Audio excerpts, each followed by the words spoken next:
Are we in public session yet? We're in, okay. So we're in public session.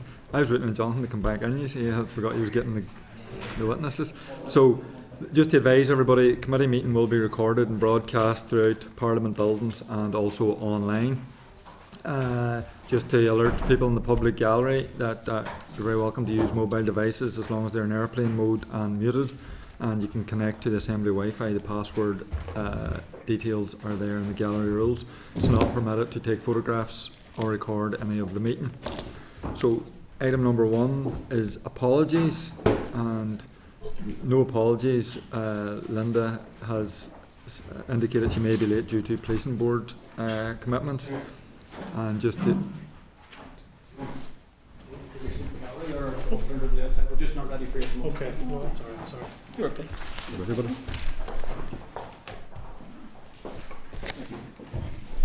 Okay, apologies for that. Just to let everybody know, Danny and Colin and Nuala, I think laterally after policing board business, are joining us via video conference. Are members aware of any other apologies? Danny? Yeah, just to reiterate that, yes, Nuala is going to be running late due to policing board. Thank you. Fair enough, Danny, thank you. So, Chair's business, can I just begin by thanking the staff of the Southern Area Hospice Services in Uri for welcoming the committee to their premises yesterday and for the very informative discussion around their work. It was a very worthwhile visit. Secondly, you will all have heard the news this morning, and the issues around the acute mental health inpatient centre in Belfast have hit the headlines, unfortunately, and not in a good way.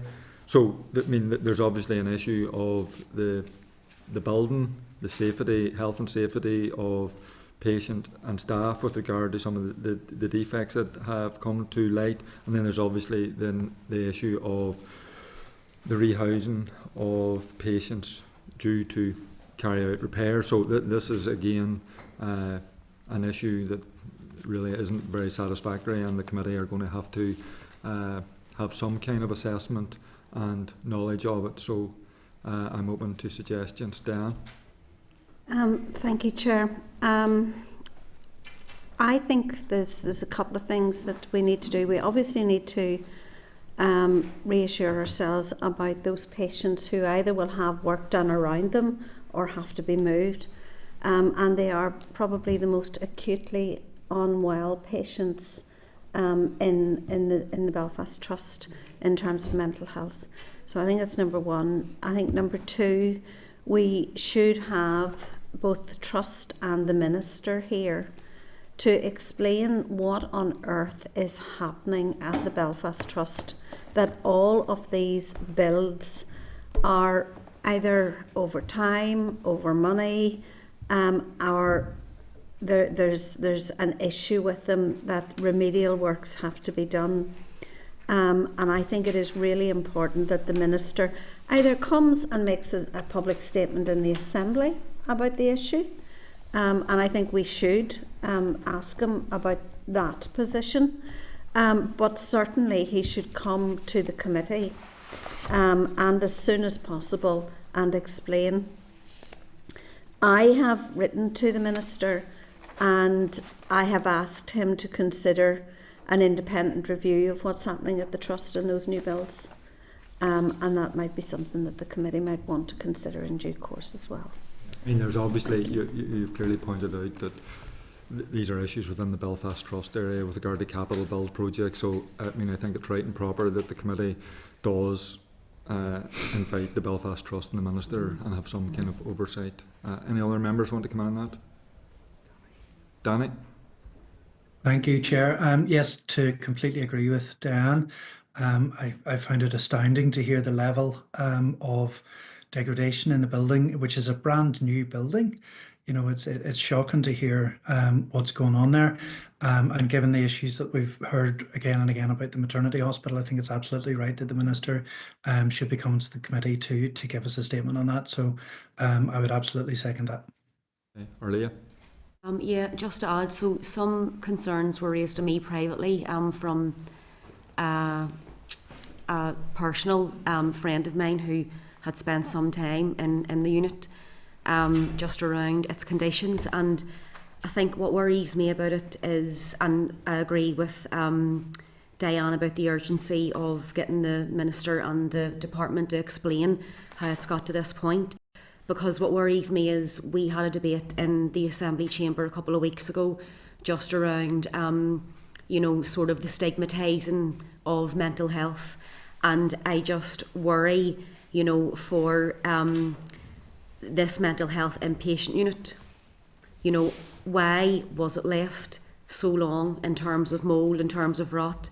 Parts of it closed off. And I would just question if it was a different service within the hospital, if it was within our children's hospital, if it was within maternity, a cancer unit, whatever. Would those conditions have been left for as long as they were for it to get to this point? So that's my worry around it, that it's got so bad, and now they're talking about having to uproot patients who are very, very ill. So I do think we need that clarity ASAP as to why it's got to this stage. Yeah. I mean, I think also there's obviously the very unsatisfactory nature about the building and the outworkings of that. There's also the unsatisfactory nature of us as members of this committee discovering the impact of this on the news this morning. We weren't informed about the issue through a minister's statement in the Assembly, and I think that's very regrettable too for us in terms of the job that we're doing. I don't think it's a really good way of moving forward with regard to our duty of scrutinising the Minister and all of these issues. Ourselves as a committee and MLAs at large should have, in my view, had sight of this before it was announced on the news. Colin? Thanks very much there, Chair. Yeah, look, I think also as well it's important that maybe we consider that the presentation comes from representatives of the Trust and the Department, the Minister at the same time, because I'm just sick that we end up with one branch of a department blaming the other branch of a department, or another side in the department saying that they don't know what was happening within someone else. We've got to recognise that we've got a department and trusts, and they are one. And if a department is not providing the right oversight, then the trust is not running the projects right. Or if the trust isn't running the project right without the right oversight, to me, they're one entity. And I think if we bring them in separately, we're just going to run the risk that one's going to blame the other. And after the last presentation that we had from the Trust, whenever the people couldn't even remember that it was them that signed documents a few months before, I just don't even know if I can trust the Trust to come in and give us an update on what happened in any meaningful way. Fair point. Everybody content then that that's our course of action? Okay, thank you. Just the last point on the Chair's business. I spoke during the programme for government debate, but not as the committee chair. I noticed some other committee chairs spoke, but obviously the committee here didn't have an opportunity to discuss the programme for government, hence I wasn't speaking as chair, so I just wanted to mention that in case people wondered why that wasn't the case. Okay, so just moving on, draft minutes, refer members to draft minutes of our meeting 27th February 2025, page 6. Everybody content? Okay, thank you. Matters arising? None? None? Okay. So now we're moving on to item number 5, which is community pharmacy, and we're having an oral briefing on the implementation of the community pharmacy strategy. So can I refer members to our papers at tab 5, and this includes a briefing paper from Community Pharmacy NI on the implementation of the strategy. That's at page 18. So welcome. You gate crashed a bit early, but welcome this time to Gerard Green, Community Pharmacy NI, Marie Smith, Community Pharmacy NI, Dr. Turlough Hamill, and also Richard Graham, also from Community Pharmacy NI. So you're all very, very welcome. I'm going to hand over to yourselves to just present to the committee, and then we'll take questions from members thereafter. Thank you. Good afternoon, everybody, and thank you for the opportunity to update the committee on the local community pharmacy network and the issues therein. I'm joined here today by Marie Smith, CPNI Chair, to my left, Turlough Hamill, CPNI Vice Chair, to my far left, and Richard Graham, a pharmacy owner from Lisburn. We provided a briefing in advance of today's meeting that sets out the aspects we would like to update you on. We acknowledge that we will be followed by the department officials who will provide an update on the Community Pharmacy Strategic Plan 2030. CPNI was integrally involved in the development of that strategic plan, and while it is a significant and important strategy and one that we wholeheartedly support, we nonetheless bring important current matters before the Health Committee today. We wish to put on record that we welcome the Minister's recent comments on the value of community pharmacy and its role in tackling winter pressures, its role within the 3-year strategic plan for the health service and the winter preparedness planning, and also the commitment of both Mr Nesbitt and Mr Swan in supporting the introduction of innovative community pharmacy services that have been brought in since the resumption of the Assembly. Community pharmacy services such as the flu and COVID vaccinations, the Pharmacy First Sore Throat service and the UTI service. They have all been widely recognised for providing patients with accessible clinical services close to home while alleviating pressures off our GP and hospital sectors. However, the committee will recall from our briefing this time last year that there is a significant issue with the core funding model for community pharmacy, and nothing substantive has changed since we last met. We acknowledge, and while there has been some additional investment provided to the sector in recent years, there remains a recurrent underlying £20 million shortfall. That issue will not be resolved until the basic funding model is fixed. Added to that, the impact of the autumn budget, that's the employer's NIC and the minimum wage changes, will add an additional cost of over £12 million to the cost base next year from April. With little prospect of either of these things being mitigated in a substantive way, the funding deficit will widen to over £30 million next year. This is simply not sustainable for our sector. We believe that the Department and SPPG acknowledge that there are difficulties in the sector, and officials have been in touch with us today to advise of an enhanced opening funding allocation, which we are grateful for. But that substantive funding deficit that I spoke about, in essence, remains. Community pharmacies funding is often considered complex, but as the briefing outlines, the funding can be broken into 2 main components. The first being the fees and payments for services, including dispensing, which account for 80% of the funding. Owners then are required to make up the balance, approximately 20%, through the margin achievable on the medicines they dispense. New services are, by and large, remunerated correctly, but it is the dispensing of medicines and the funding for that, principally the clawback, where the problem lies. Many of you will know that Northern Ireland largely follows the English drug tariff reimbursement arrangements. These have largely been adopted since 2010-11, including the clawback on medicines, which resulted in approximately £24 million being deducted from drug payments in Northern Ireland last year, 23-24. In contrast, Scotland does not apply the English clawback arrangements and has its own clawback arrangements to reflect Scotland's circumstances and requirements. If Northern Ireland applied the Scottish clawback arrangements, the clawback locally would have been somewhere in the region of £5 million in 23-24, rather than the £24 million that was actually deducted. That would be a game changer. Northern Ireland's current clawback arrangements remain the main factor which continues to cripple the local community pharmacy sector.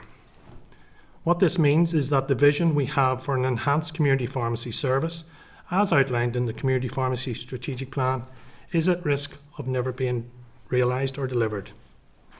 As I said, in a matter of just a few weeks, with the compound effect of the clawback, with the employer's NIC and minimum wage cost increases, we will unfortunately see owners increasingly defaulting on medicine wholesaler bills, with medicine supplies then being withheld from pharmacies until accounts are settled. The impact of that being the very real risk of medicine supply to the patient being reduced.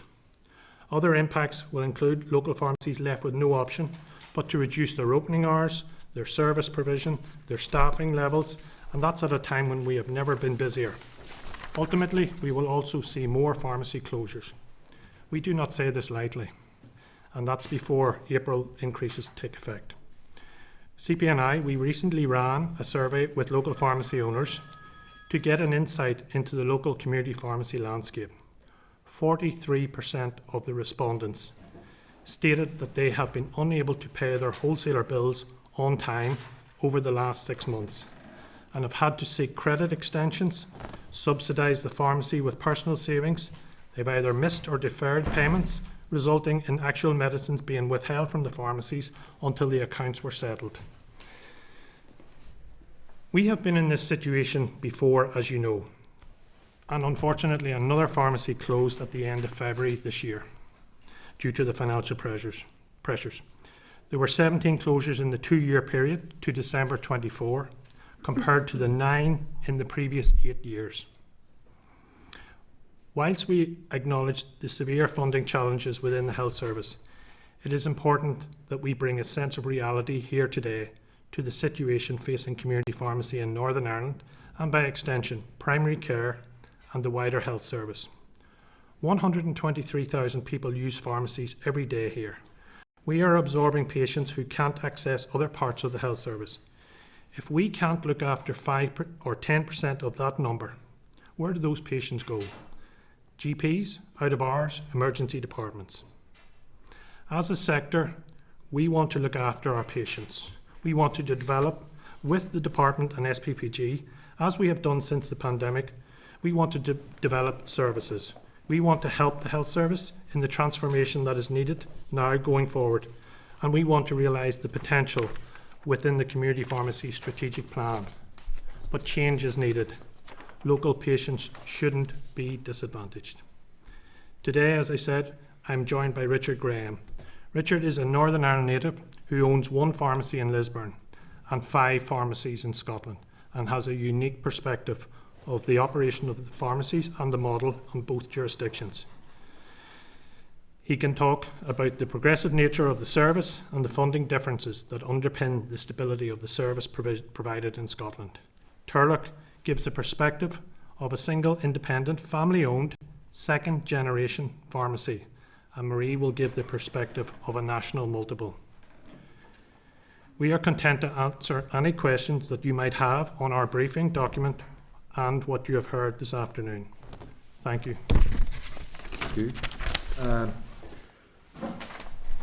Unfortunately, when we get all these briefings from different sectors, we're going to have to start off with the funding issue, because that is the major. I should declare, not an interest, but I'm one of the 120,000 individuals that you alluded to that uses my own local community pharmacy, and I can remember a time when we didn't have a community pharmacy in the village, and I mean, I can't for the life of me know how particularly the elderly or those without transport can avail of the service. So I just wanted to put that on record to begin with. In terms of the funding model, I mean, I think it might be useful maybe early if we got Richard just to give us a bit of a sense. I mean, if we can talk a bit about whoever's best and most appropriate to talk about the clawback, just in a wee bit more detail. I mean, we'll all have received emails from pharmacists over the last couple of weeks talking about the issue of particularly the NHS prescriptions, the clawback, and the fact that pharmacists aren't, in their view, getting a fair price, losing money dispensing medicines. And then maybe if Richard could just talk about, because you have alluded to the Scottish model, I mean, because it would be useful for us if you are saying one model doesn't work and there are other models out there that perhaps do work. And then just laterally, because you kind of caught us by saying that the Department of Health have been in contact today in relation to enhanced funding. It will be very useful for the committee at the beginning, just if we could have details exactly what that enhanced funding means in reality. In terms of, I suppose an important starting point is, what is clawback? Because I know that I'm very aware that sometimes we throw out these terms, whatever, and sometimes that we're so deeply embedded within the sector, it's second nature, but it's the understanding of what it is and what was the purpose behind it, I suppose, would be one of the key factors. So clawback, as it would be called, within the drug tariff, it's described as the discount deduction rate. So when I first qualified over 20 years ago, the distribution model of medicines within the UK was substantially different than it is at present. So in that era, I would have been ordering the majority of my medicines from one large wholesaler. And as wholesalers would have competed for the sales of various pharmacies, they would have passed on some discount that they would have received from manufacturers. So it wouldn't have been unheard of as a busy pharmacy to have 10% discount on your spend with that wholesaler. So understanding that that existed, the discount deduction scale was brought in. So in many ways, it's best viewed as a tax on turnover. So where we have a product and we give it out if it's £1, in the assumption, in broad terms, that we were achieving a 10% discount at that point, we would be paid 90 pence, or it was a sliding scale depending on the turnover of your pharmacy, in the assumption that if you bought more product, bought more medicines, you would have achieved more discount from wholesalers. So it was a sliding scale. In the 20 years that's passed, the distribution model of medicines has fundamentally changed. There's been a radical change in how that operates. And so, largely driven by manufacturers in the way that they distribute the drugs or around allocations, and quite a large part of that driven by changes from central government in terms of a levy or tax on branded manufacturers. So at present, those branded manufacturers are paying an approximate 25% levy on medicines, and to maintain margin for those companies and the viability of those products, the simplest manner to do that is to remove any discount achievable or allowed at the other end, so for the end user. So where in the past I would have been confident that any product I bought from a wholesaler 20 years ago, there would have been an approximate 10% discount. Now very often it's zero across the vast majority of products. And as alluded to this morning, we had received a letter from SPPG, and they've been stating that for one category of those products, appliances, which would be things like test strips and dressings and ostomy products, and which are an issue, that the discount clawback or the discount deduction will be reduced to zero, so that in effect we'll get paid the price it costs to buy the product, rather than having to make a loss on those products that are given out. So it's an extremely welcome change, and it's something that does make a difference, and it is meaningful. Can I just interrupt you? So the department have recognised that this for a certain section of product, but not for all products. It's about 8.5% approximately of drug spend, but we're still in a position that you have over 90% of spend that still does have discount deduction applied to. And so there will be a variation in terms of each contractor, in terms of what they dispense, driven very often by local GPs, or if they're district nurses, and whatever it may be, so that we aren't in control of the prescriptions that we receive in many ways, or the types of products. And you can end up with a variable impact on contractors if there are some products that one contractor could be dispensing a lot of products that they're making a loss on, another doesn't. So it creates an inequity within the system, but also fundamentally the discount that is being deducted isn't achievable, and it's demonstrated within the surveys that we do of margin. So that the purpose of reclaiming the discount we would achieve from wholesalers, that discount isn't there, and it's just a tax on our turnover, a tax on our purchases. And it's one of those key areas that creates a fundamental issue for contractors.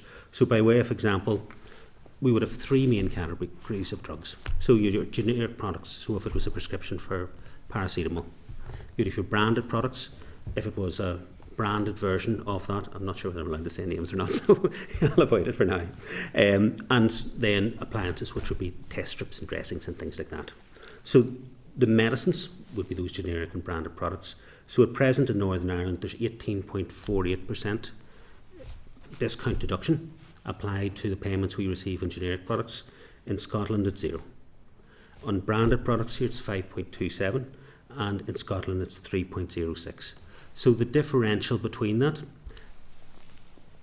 as Gerard had alluded to, there was about £24 million of clawback deducted in the most recent financial year, and in Scotland it would be around 5. So the difficulty and challenges around procurement, and it can be around a lot of medicines policies and prescribing policies that create loss for contractors in certain areas, and an unpredictable loss very often. We're not in control of supply chain. We're not in control of the prescriptions that we receive. Our terms of service oblige us to dispense those medicines, but we can be obliged to dispense those products at a financial loss. And so that's where the key issue arrives with the discount deduction, and why in Scotland they looked at it. It's a simple way of levelling the playing field. There are tens of thousands of products that exist on the Dictionary of Medicines and Devices, the drugs database. Ensuring that every one of those is categorised by exactly the discount rates that a manufacturer may give, it's not a task that can be reliably performed when they're ever changing. It's like trying to count grains of sand on a beach. So the simplest way of fixing the issue readily and in a transparent manner is to correct this discount deduction system. If you want to come in and Yeah, Marcus. So you've got a good briefing there on what the clawback is, so hopefully you sort of have a good understanding of that now. I'm in a unique position where I've obviously got pharmacies in Scotland. I've got one over here too. Scotland, I would say, is looked upon, and it has been for 20 odd years, as sort of the pinnacle of pharmacy in the UK. All other devolved nations would talk about aspiring to be like Scotland. There's two aspects, I guess, with Scotland. One is financial, where the model works and we're not running at a loss. The other aspect then is the terms of service and what I can actually do as a pharmacist when I'm working in Scotland compared to when I come over here. How my hands are, I wouldn't say it's tied completely behind my back, but one hand certainly tied behind my back. It appears that way from working in Scotland. In terms of the finance, I've got 5 pharmacies in Scotland. I've got one pharmacy that mirrors my pharmacy in Lisburn quite well in terms of number of prescriptions items we do each month, staffing levels and things. I run exactly the same business model. I've got the same suppliers, the same reps. I run it all the same model because it works. And it works in Scotland. My shop in Jedburgh would do on average about 7,000 prescription items a month, and my shop in Lisburn would do the same. So, sorry to interrupt you. I had one of the emails from a local pharmacist here said that 78% of their revenue was from NHS prescriptions. Is that kind of standard, what you're talking about? What percent did you say? 78. I would say it's probably higher than that, to be honest with you. I'd say that's quite low. 86. Yeah. I would say, 90 even for some of mine, yeah. So, to give you sort of just a real simplest terms, the clawback, my shop, when I looked for a month there in my prescription figures, where it looked like we did roughly the same sort of items in Jedburgh and in Lisburn. And in 1 month in Lisburn, I got £4,500 taken off me. In the same month in Jedburgh, I got £400 taken off me. Now you multiply that by 12, and you can see, what that would do for your cash flow. At the minute, my Scottish business is keeping Lisburn afloat. If I didn't have that, I don't know what we'd be doing, to be perfectly honest with you. I had to refinance my bank loan over here to lift debt onto the Scottish company because I was breaking banking covenants.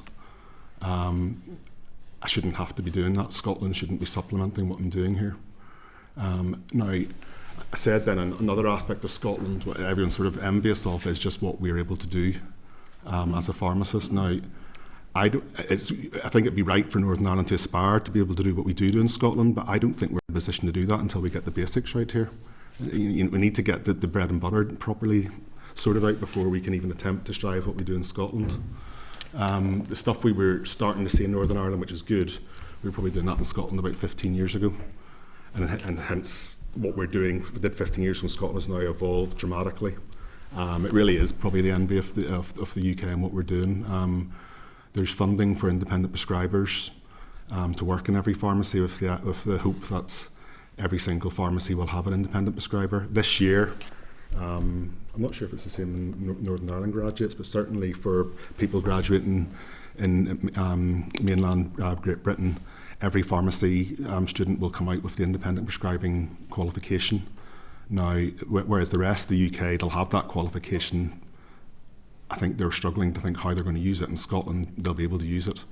We're given £3,000 per pharmacy to help fund that service. So there's a career path for that pharmacist. They can get a higher wage to sort of recognise the extra skill, and then also there's funding for the contractors to factor in. You need probably another pharmacist when they're doing lots of consultations. So the funding's there to really build on that. That's sort of the pinnacle of what we've got. So I've got 2 pharmacists qualified in September. I've had one for another 2 years, and I've got one person halfway through the training and another about to start.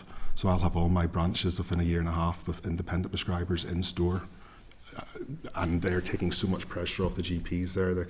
They can focus on a specific health condition, or they can just do the more elevated conditions that the GP would see, like ear infections. Like you can sort of tell what they'll be doing.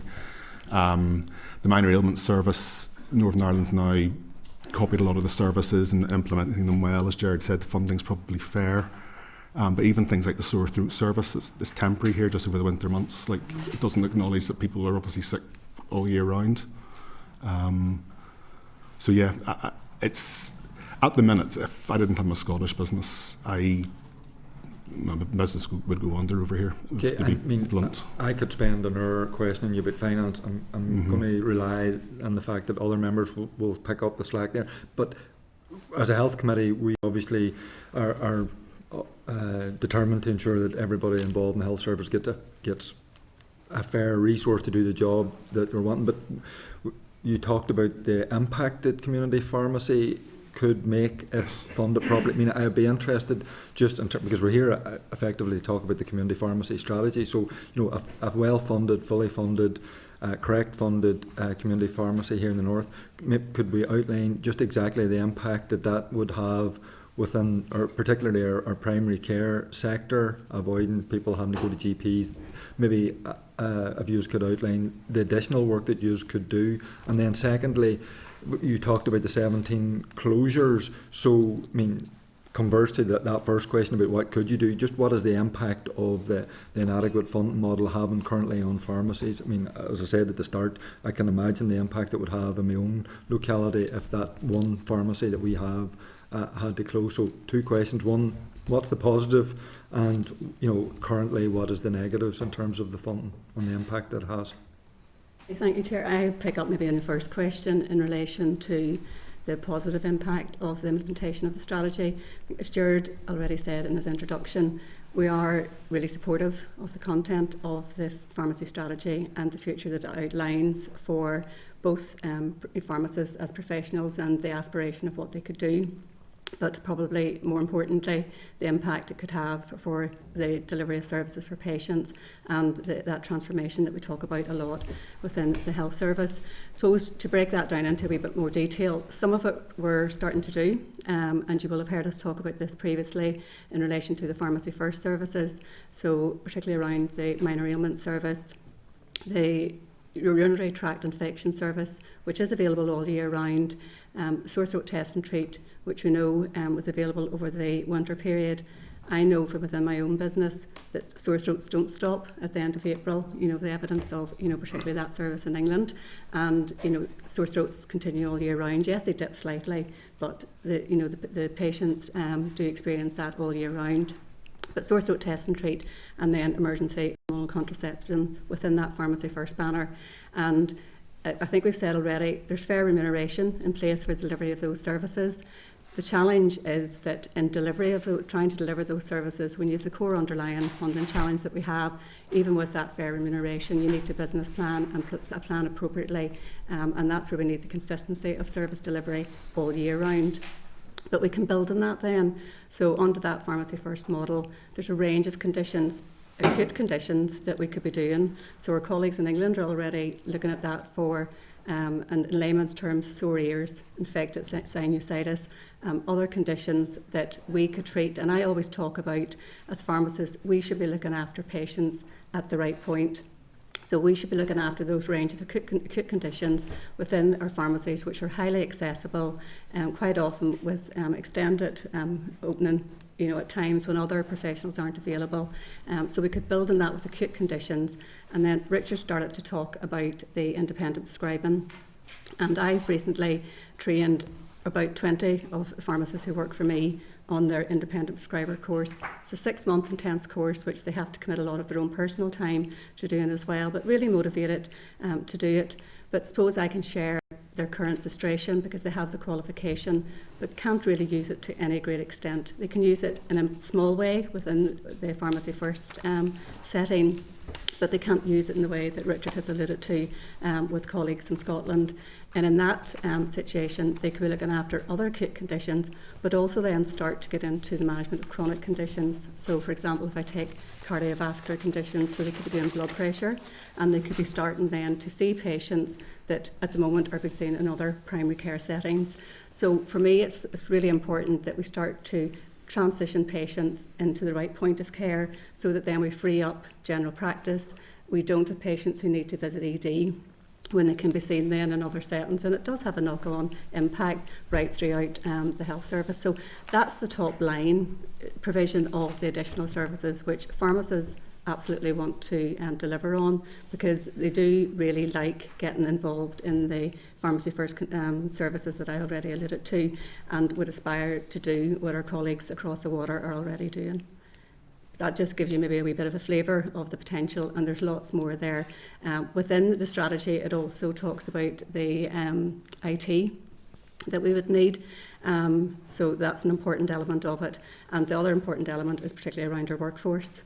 And that's not just our pharmacists, but that's the rest of our pharmacy teams in terms of the development and progression that we need to look at within our own pharmacy settings, because we've highly trained people right throughout our pharmacy businesses and our pharmacists at the end of that, where we can ensure that they're looking after patients appropriately, providing the best care that they can. Just maybe outline just the impact of the closures and these financial costs currently on pharmacies, or where you see that developing if it isn't resolved. Yeah, I think what we sort of outlined there, an evolving trend of a greater number of closures of pharmacies within this last 2 years, and I wasn't aware that there was another pharmacy that closed at the end of February there, and that's the real ultimate impact here. I think what we are seeing here is community pharmacy owners are in survival mode most of the time. They are trying to, make ends meet in terms of being able to pay wholesalers, pay staff wages, to pay other business overheads, etc., etc. And it's a constant juggle. I think what we are seeing, and it's startling there just in our own survey, the extent to which pharmacies are struggling to pay their wholesalers for the very basic function of a pharmacy to supply medicines. This is something that is a routine function within pharmacy. It's something that the public expect, and pharmacies are struggling to pay their wholesalers, and there is a real concern that that's the case as it is now before the autumn budget increases come in. And I know I have spoken to several contractors, and they are just absolutely distraught at what they are potentially facing from April. People are talking routinely about, I'm going to have to close, reduce hours, I'm going to have to make staff redundant.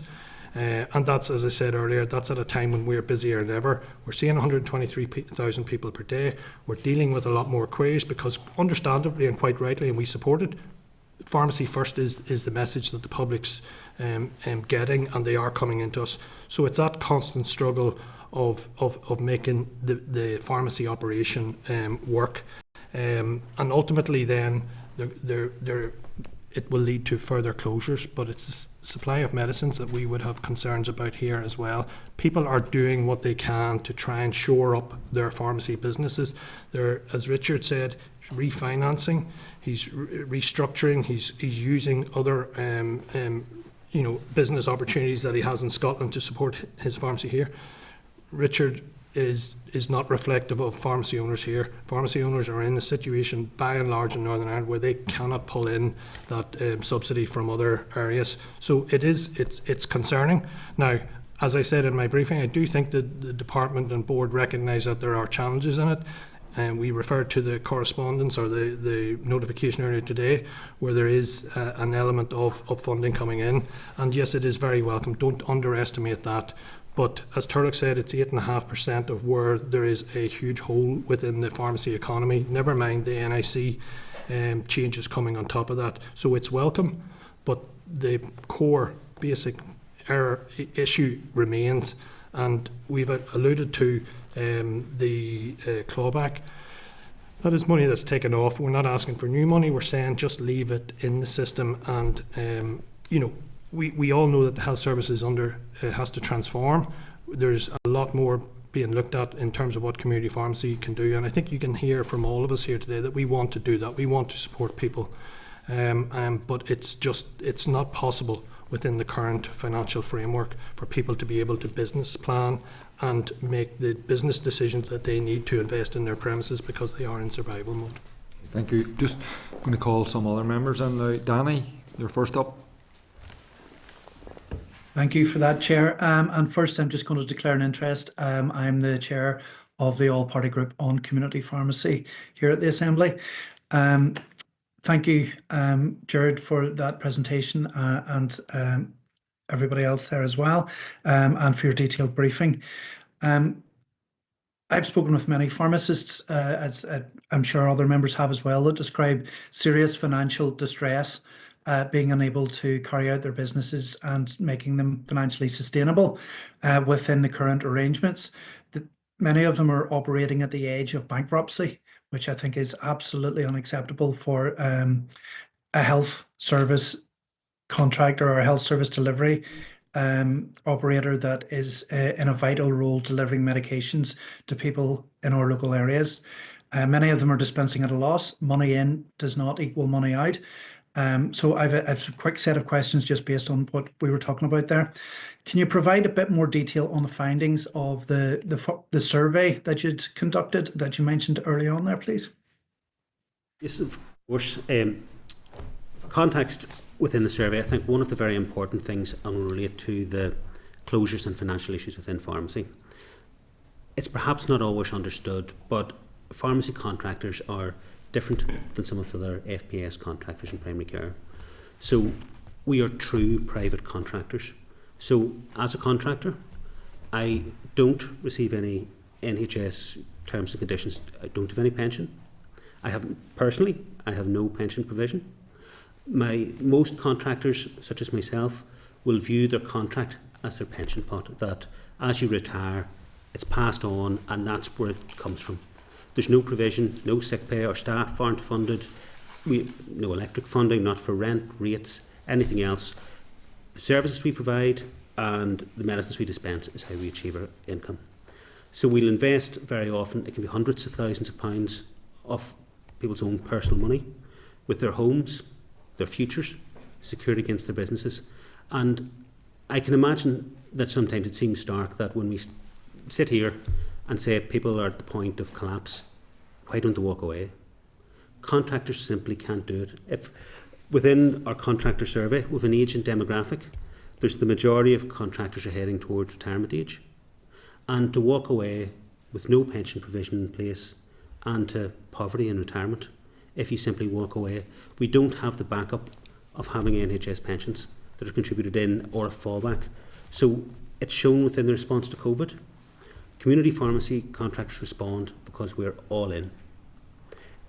Our practices, our patients, we are 100% dedicated, personally, financially, and we cannot walk away.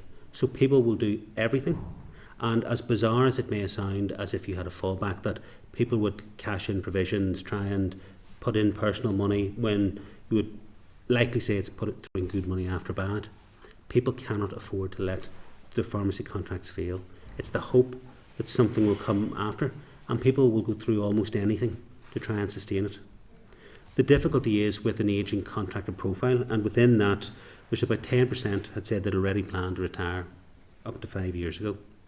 There's also within that, in the next 5 to 10 years, there's about 40% of contractors had anticipated retiring. Within that, in terms of that, the respondents, as Jared alluded, 43% having had difficulties paying wholesaler bills, myself included, at a point in the past year, and that the stark issue is that 81% wouldn't recommend community pharmacy as a career for someone else. 96% don't feel valued by the Department of Health, and the ability to deliver services relies on contractors wanting young people to come in as well, so that there's a future. That in maintaining that growing base, some of the comments from contractors were stark when they read out. I'll only read two because I don't want to keep it. I recommended community pharmacy to my children when choosing university courses, based upon the Department of Health's promise to improve the clinical focus of the role and provide fair and reasonable funding. My 2 pharmacist children are now in their mid to late 20s and are disillusioned with the profession as we struggle to keep the lights on. Looking back, I would have recommended a career with greater job satisfaction, remuneration, and with a work-life balance. And from a new contractor, and there aren't many new contractors, because why would you shackle yourself with huge levels of debt when you don't think you're necessarily going to be able to pay it back? And so it's very challenging to try and encourage people to move into community pharmacy, especially as a contractor. But from a new contract, I was full of hope when I bought my pharmacy. I knew that I had found a passion, and now I could really make a difference by leading a team. Within 4 years, I feel dejected and almost like I failed. Hopefully things will change. I haven't lost my energy, but it's waning. If I could take home a fair wage, I'd be much happier. Now I'm relying on my husband's wage to pay for things. Sad but true. We need urgent change, stabilisation, reform. We want to deliver for patients. We want to deliver for the health service. We're ready to deliver transformation, but we need stability. And if I described my pharmacy contract as an employee, minimum wage 20 years ago was £4.50. Our fees 20 years ago were around £1. Now, 20 years later, our fees are broadly similar or some lower, and minimum wage is now 12, 20 something, approximately. That each year, with the inflationary uplifts that are applied to our budget, our rate never increases. We're simply asked to work more to earn the money. So we work longer hours, and longer hours if we were an employee. We're at the stage now that volumes have increased so much, funding hasn't remotely kept track with inflation in terms of our rates as they're coming through. So if I was an employee, I'd be working 80 hours a week. Now, the new services are the way forward for the profession and the health service. They are remunerated at a level that isn't unreasonable. The difficulty is if I have that employee and they're working 60, 70, 80 hours and I offer them 2 hours of sporadic overtime, no matter how well that overtime is remunerated, you can't plan your life, you can't plan your bills, you can't plan your mortgage. It forms such a small part of our overall funding that regardless of what the funding was for that, it doesn't contribute to the base, and it's sporadic, and we can't plan based upon it. Without having that fundamental underlying rate of remuneration corrected, we will never be able to effectively deliver for patients, and we will never be able to effectively deliver the transformation that the health system needs. Thank you, Turlough. Those are very, very stark findings indeed. And yet, the Minister has said that primary care and community pharmacy is a key part of what he wants in his shift left agenda. And certainly it's a very much been a key part of his winter planning, and I assume the winter planning that's ongoing at the minute. I find it very concerning that a sector that is financially as underfunded is being, relied on for winter planning.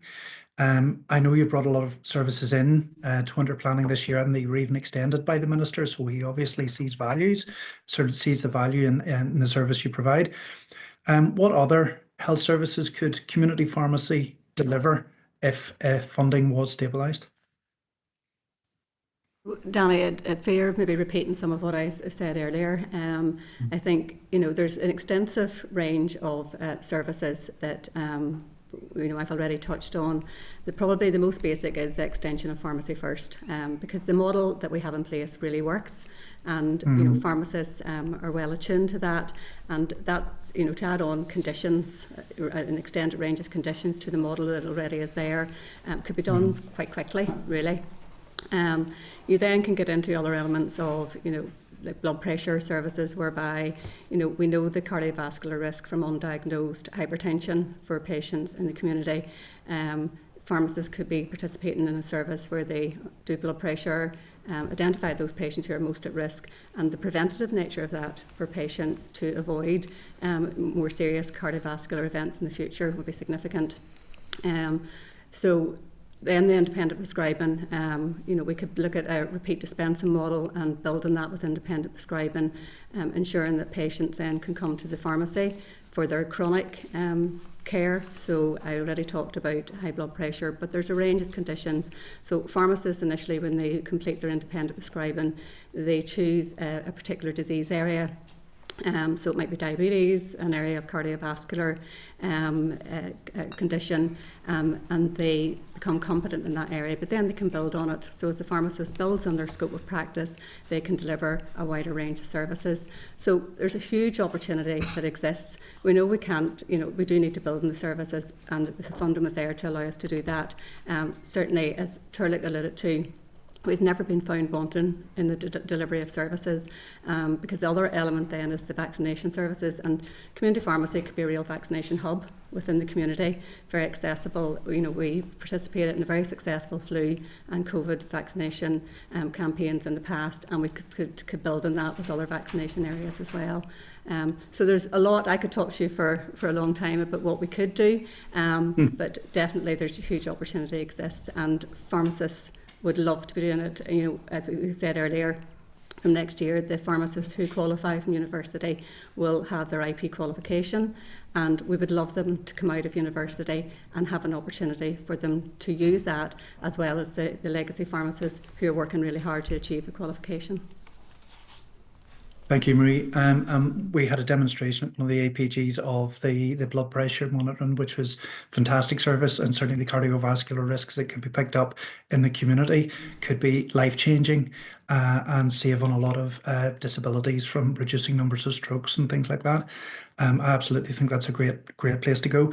You mentioned the independent prescribers there. What action would be needed to implement that in Northern Ireland? Are there any barriers at the minute to that? There's probably, I suppose, two elements to that. The first one is in terms of the training of legacy pharmacists, and I call them that. That's people like me who've been qualified for some period of time where independent prescribing wasn't a part of the university course. For pharmacists, new pharmacists of the future, it's embedded into the undergraduate degree course, and they will qualify. So we're well set up for the future. For pharmacists to deliver in that area, but the pharmacists who exist, and there'll be quite a number of us, haven't had the qualification. So we do need to look at the training that's required, and there are some genuine obstacles in place, because when you undertake the training, you need a supervisor to allow you to supervise that training for the 6 months, and it is very challenging to get someone who's already prescribing to step into that space, and it's probably the single biggest challenge. The biggest challenge in Scotland, trying to get a local GP to take that on when you think it's for their benefit. They just don't want to. A lot of the time, they don't want to engage with it. It's the biggest obstacle, I would say. Yeah, you're relying on someone, probably their goodwill, if I'm being honest, because there's no remuneration for the person who supervises you as someone going through the training. If you manage to be lucky enough to get a practitioner who will supervise that, you then need to complete the training.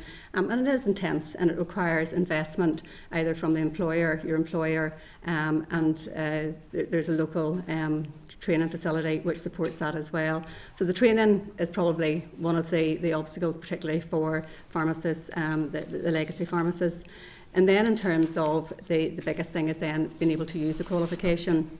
We have pharmacists within the community who have had the qualification for 15 odd years but haven't been able to use it. So probably what I've experienced is that pharmacists who have completed the qualification some time ago have decided to go elsewhere where they were able to use the qualification, and by that I mean probably general practice as a pharmacist or a hospital, because the situation within those environments allows them to use the qualification, unlike community, where at the moment you can only use it in a very limited way for the pharmacy first conditions. Okay. Are you happy enough if I move on and come back to you at the end? Okay, it's just there's a lot to go through, but I'm conscious that we are stuck for time. So, Dan, you're next. Yeah, thank you. So you mentioned the communication from the department this morning and the issue that they are now going to take a nil clawback on certain products. What meaningfully will that mean financially to a business? Or across the network in Northern Ireland, it equates to about £2.7 million not being taken out of the system. So for the past number of years, that has been in effect a loss for contractors of that, with that clawback applied for that category of products. It still leaves then around, depending on the mix, it can vary a little bit each year. So it's around £20 million, slightly over £20 million with the generic and branded products. Okay. So it does have meaningful impact though, and it is. So it has some impact, but it's at the margin. Yeah. Right, okay. So then do you believe that the department's having a sensible conversation with you around the financial issues of pharmacies? What I will say I mean, I think there's no point in us coming here if we're not going to actually answer this sort of stuff, because that's important. What I will say is that we reach agreement with the board or the SPPG and the department on the contractual framework, the commissioning plans, and the strategic plan, etc. The funding is allocated to us. There is no sitting down, negotiating, discussing and agreeing the funding for what the model that we want, and that's the critical issue. We've been flagging up the funding insufficiency for a number of years, as you know, and indeed last year when the Assembly came back, the then Health Minister agreed and recognised that there needed to be a shared understanding of the funding in community pharmacy, and he set about saying that we need to undertake a review of the funding in community pharmacy, and we also need to look at models like Scotland. That review should have been done with us. It has never been done with us, and that's something that we would welcome happening. And then if that leads to... So before I lose the train, so you're saying that a review is necessary in how that funding is allocated? I think Or shared has been done, but not with your shared input? Whether it has or not, we're not sure. We certainly haven't been part. That's my question for the next section. But I can't see much point in a review that doesn't have your input. Yeah, and we would welcome the input into that, because as a sector we want to play our part. We're signed up to everything else. This is the bit that's missing. I mean, like, Jared, I've met you many times in community pharmacies in Upper Bann, and I had communication from the last pharmacy we were in about a particular patient of that pharmacy, which is very, very disturbing.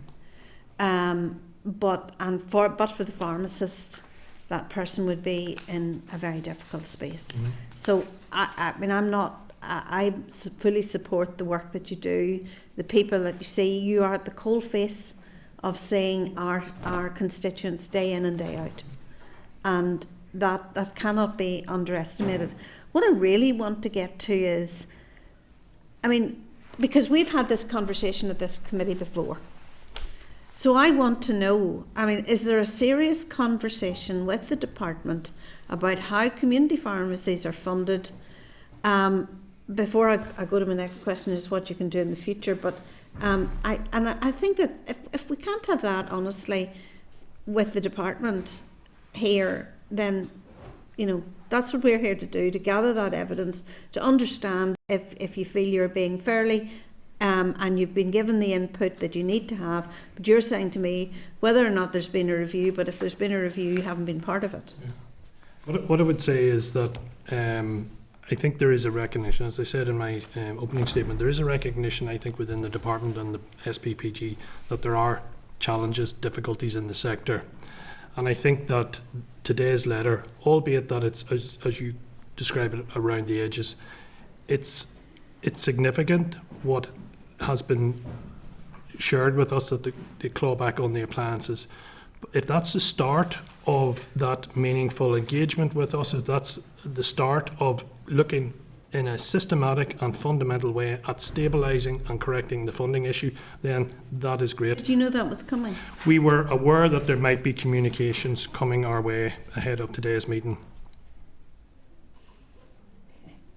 I do welcome the intervention today. I by welcome the, it as well, and I can very well remember standing in the pharmacy in Portadown looking at all the stuff and saying, I'm at a loss on all of that. Yeah. So, yeah, that's important.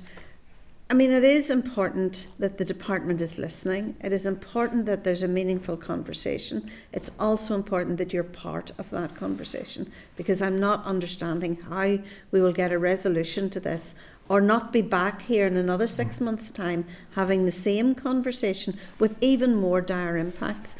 Can I ask about then the impact on medicine supplies, on the issue of pharmacies, both pharmacies that cannot pay for medicine supplies and pharmacies that just simply because they cannot pay for them cannot dispense anything anymore? Is there an issue around that? Yes. Fundamentally, that there are the financial issues in terms of paying bills. That's part of it. And as the pharmacy was once perceived as a very safe, area to lend money to. Banks thought it was safe. Wholesalers thought it was safe. The difficulty is now pharmacy isn't a safe model to supply to. So if you speak to the wholesalers, they'll very often say that as more issues arise, the cost of credit insurance increases. And so they're probably tighter with credit limits than they may have been if it was a decade or 2 decades ago, because the prospect of a pharmacy defaulting was so limited back in those days. But equally, in terms of Northern Ireland being in a unique situation, the greatest issue that we have is that we have less vendors. So if you were based in London, you would probably have another dozen or 15 medium large size wholesale companies that you could procure from. And with some regulatory changes, and at the moment it's not a Brexit, it's not a Windsor framework issue, it's simple logistics. That if I was sending a pallet from Belfast to London, it's about 350 quid temperature controlled. If I was sending it from London to Birmingham, it's about 60 quid. So if you've got a product that is incredibly inexpensive, as many medicines are, packets of aspirin, and you have a pack of stock that's a pallet that may only be £300 of stock, and it's £300 to ship that, the commercial viability for smaller companies in shipping to Northern Ireland doesn't exist. So they just don't supply here. And there's no regulatory changes, no support that's really going to change that. So in many aspects, it's almost as if we were a household. We can still access a lot of the same products, but we're shopping in a premium, we're shopping in Marks and Spencer's, not a discounter. And so that you're left at the point that you have less breadth of supply if there's a supply problem, and you have less competitiveness in terms of those products that are coming in. And if I'm being candid, that's not really something the department can fix. But it's an acknowledgement that that differential exists is important. And post-Windsor framework, there still are issues with some parallel imported products. So there's some products that can't be supplied until they expire, which could be 2027, 2028. And it means that wholesalers have to check individual packs on the shelf to see what can come here. And it's not worth the hassle. If you're making, some of the large wholesalers may be working on 1% margin, there really isn't the manpower or the ability to go filtering through the packs that they've received to see what's compliant to send and what isn't.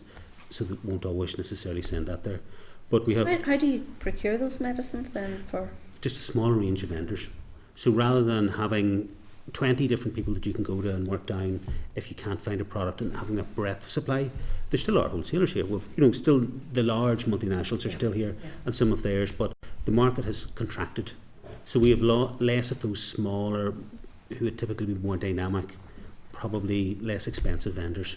And the range of people that we can go to look for a medicine from is smaller than if we were in Great Britain, and that it's very unlikely to change at any time in future. So it's the acknowledgement that there is a differential, introduces challenges, and then where we have clawback applied, and some of those are at higher rates than England, we're paid less for a product that costs more for someone to get here. It's not really very complicated when you look at why they wouldn't want to do it. I think also when it comes to a situation where a pharmacy can't pay the bill, if they've got the drugs but can't pay the bill, the wholesaler stops the supply immediately to that pharmacy until the bill is settled. So that could be 5 days, that could be a couple of weeks, but the supply stops there and then from that supplier, and that's a concern within the sector. Is there a danger to medicine supplies in Northern I Ireland? think if we resolve the issues, then that should alleviate. I think the issue for us is we can see that there is challenges in there at the minute with wholesalers. There is difficulties with wholesalers, and we have a further hurdle coming in April here with the national insurance and the minimum wage cost increase. So we can't charge more for the medicines. We're in a fixed environment. We can't pass on those higher wage costs, those higher payroll costs. So in essence, then people are left to say, well, who do I pay? So people are then finding they need staff in the pharmacy. So staff, they will probably cut staff, but they will then also then maybe say, I can't pay that wholesaler this month, and then that means that there's no medicines comes to that pharmacy. So it's could potentially get worse. Do you think it could escalate? That's what you're saying. I think I would hope we don't see an escalation, but unless there is significant recognition of the funding challenges and mitigation against those, I think it's something that I think we can anticipate. Okay, and just one last question for me. What would the difference of independent prescribers mean to your pharmacy if you had a wider range of things to do? I'm presuming then that means that you can work with SPPG to bring more services into your pharmacy. Is that correct? Well, we've got first-hand experience of it because I've got 3 at the minute. You just have to go to my shop in Falkirk High Street on a Monday morning when they've had a weekend of no GP services to see the queues of people coming in, because they can get access there and then. And they don't have to have that rush and the phone call for the GP to try and get an emergency appointment. They know they'll come in and Andrew will see them. I can then work and do the normal pharmacy stuff, and he can just sit in the consultation room and alleviate that. He's able to prescribe anything under his competence. So if he feels competent, it's a bit like a nurse prescriber. I'm sure you've probably experienced nurse prescribers. It's no different than that, really. So as long as he doesn't specialise in anything, I've got a pharmacist in Irvine beside Troon that just qualified there in September, but she's going to start doing contraceptive clinics. So you can just see how that would take pressure off a GP surgery then to allow them to do other things too, more complex things as well. As Marie said earlier, the world's your oyster if it really. You get it and it grows. Scotland's growing, because we started doing these sort of things 15, 20 years ago over there, and it's all developed up to this point. Everyone else is now playing catch up, and it's right we should be talking about this, but we need to get the basics right first as well, otherwise we couldn't cope. Oh.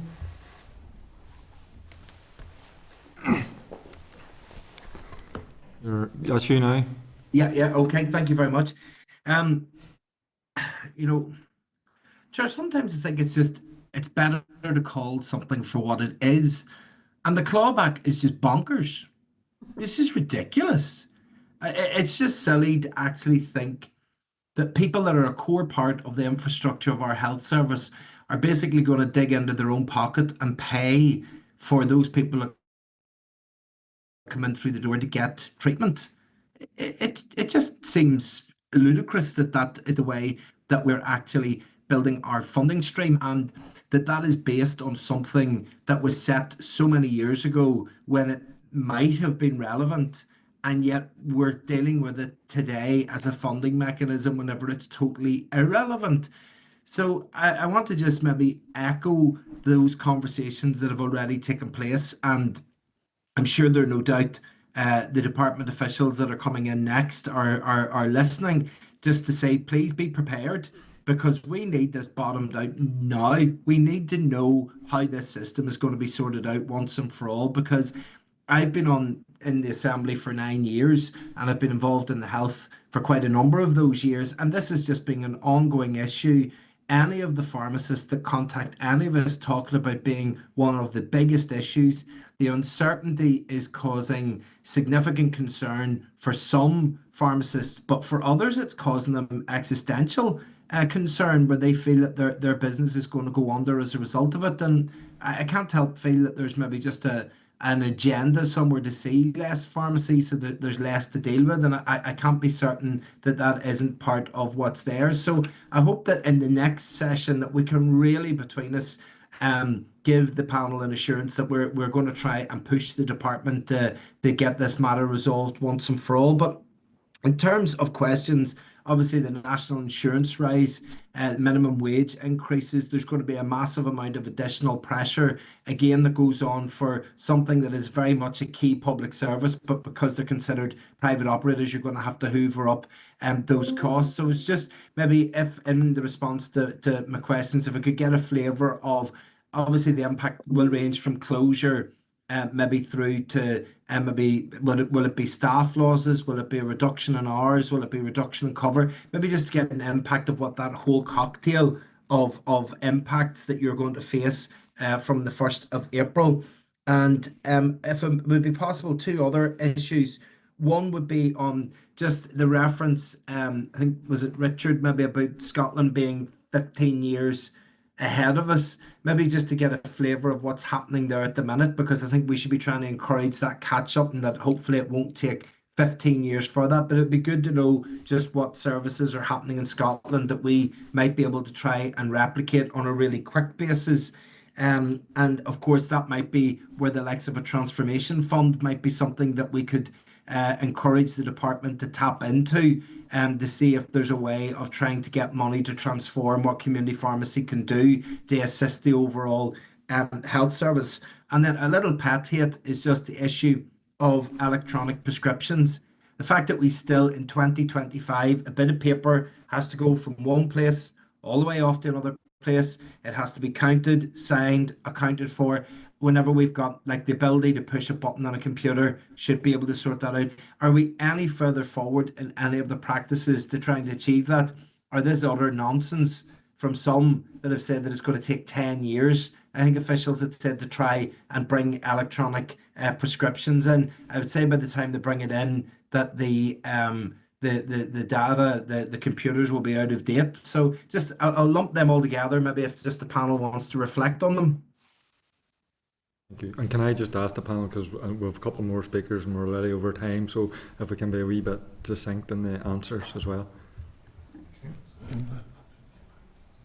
In terms, Mr. McGrath, of the impact of the NIC and the minimum wage, I think we've outlined there that people are looking at what's going to happen, the added pressures that £12.4 million added cost will bring. So it is, people are actively now looking at reducing opening hours, withdrawal of some aspects of what they do in the pharmacies. Some are considering staff redundancies. And as I said, I do think that the issue or the frequency of defaults on wholesaler accounts could be affected as well. And ultimately then people, if it is of a magnitude, may cease to operate in totality. But it is a hugely major concern within the sector. Your question then in relation to the electronic prescriptions, there has been various work streams, and we are part of an e-pharmacy programme, and we've been part of that for a number of years. We had a relaunched programme meeting there recently, so the work streams are in hand. But I think you've alluded to a timeline there for the design of the systems, the procurement of the systems, and the implementation of those systems. E-prescriptions is one aspect, and that's probably the most complex one in terms of the time it's going to take. It will be a number of years.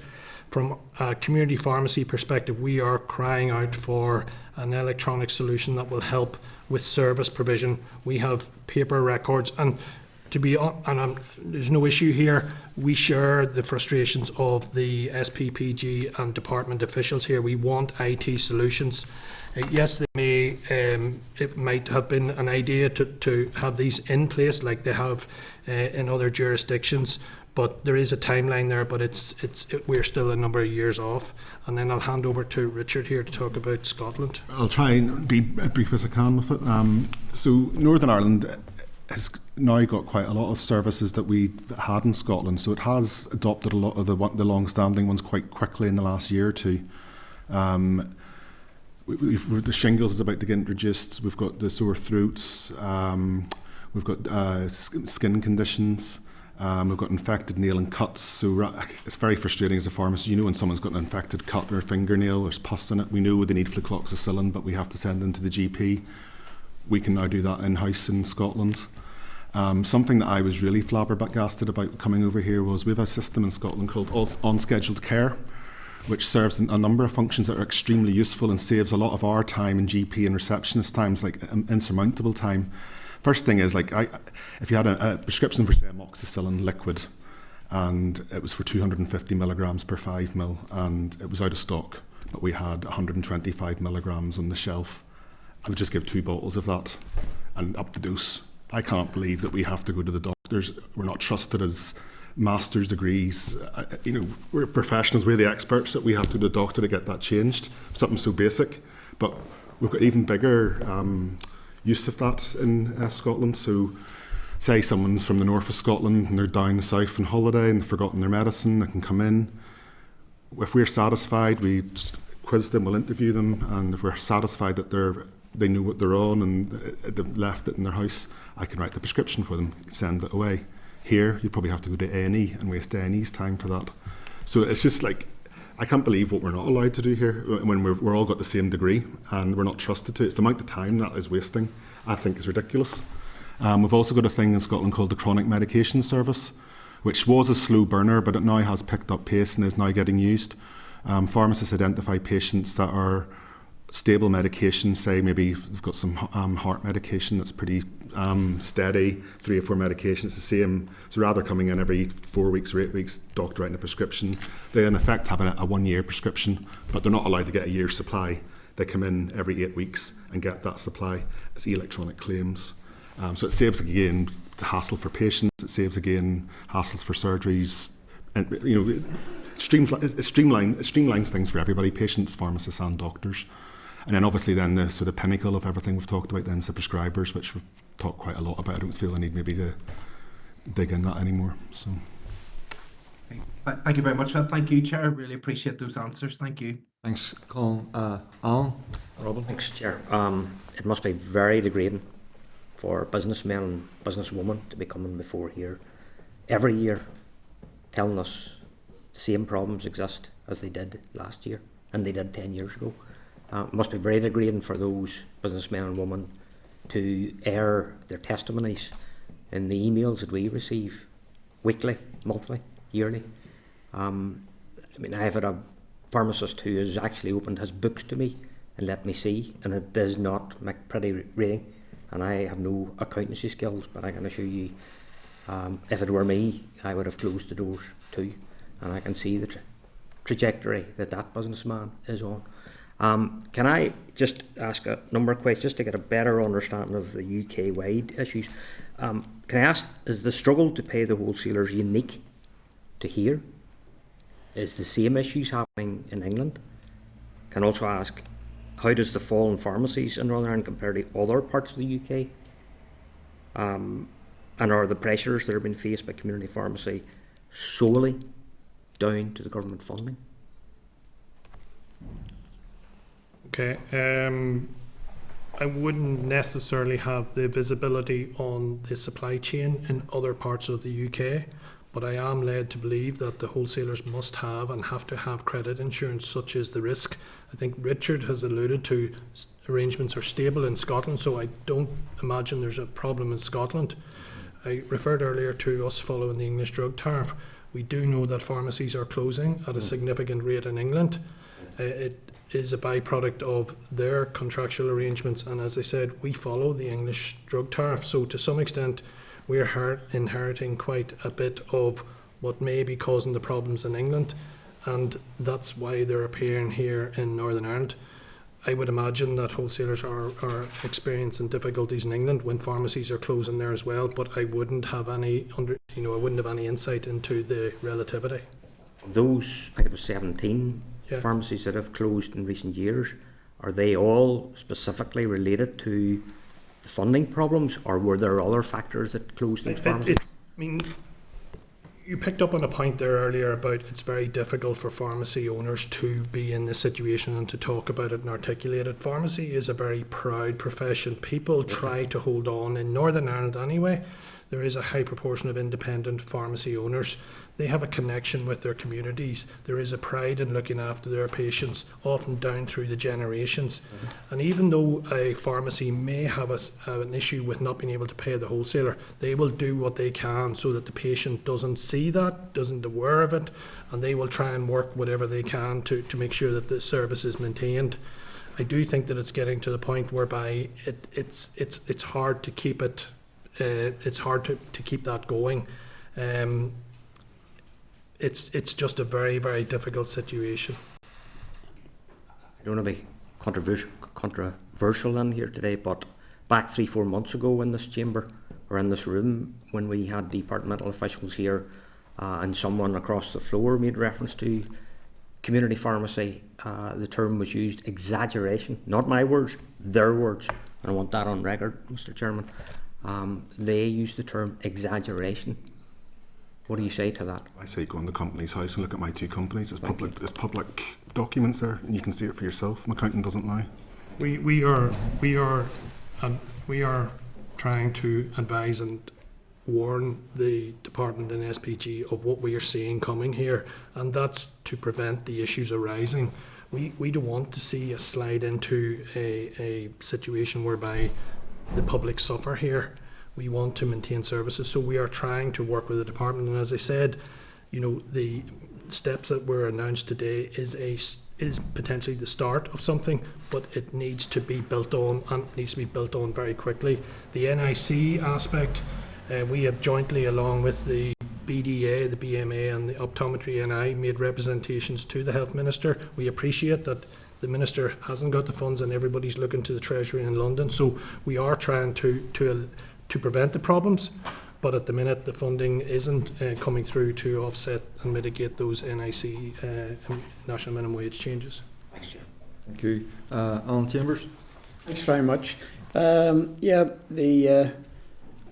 I can certainly identify with an awful lot of what you're saying here today, because I've owner of a family retail business, and it sort of brings back bad memories of some dark times that we had in our business in the early days, and it was really only down to survival skills and savings that got us through those dark days. Thankfully now my business is on a solid footing and going forward. But this thing about the clawback, I'm not going to ask you to go through it again line by line, but from what I'm taking back from it, it's the most bizarre thing ever. And I just can't get my head around how it's there and why it's there and why it's been there for so long. But maybe just one question. If we were able to go to the Department of Health tonight and put one thing to them that would change tomorrow, one thing, what would it be? What would be the one thing? Now, and it would only be the start of a journey. It's not the one thing's not going to cure all, but what would be the one thing that would give you some immediate relief and lift some of the pressure off you? The fastest way to stabilise is via clawback, and that's why we've mentioned it, that obviously the aspiration is, is to move towards a service-based model, but we need something fast. And in that manner, clawback is a way that would almost immediately deliver around £20 million per year, allow us to retain that money. It's not saying putting it back in, it's not taking that money off, it's not taxing us in terms of that turnover that's applied. And in the businesses. Yes. And it, as many things had in the past, it had a purpose at its time. In the same way writing with quill and ink had a purpose at the time, but it's not fit for purpose in the modern era. We're in a different era now, and we need an appropriate model that works. And that's why when we describe about a review, it's not just financial, it's understanding the differences. Until you understand the model that we have now and the differences from other jurisdictions, it becomes almost impossible to change. And it's one of the key things that we wanted to know, because there's different splits in how things and how medicines and services are applied, primary care, secondary care, we're a unique model. Northern Ireland's different.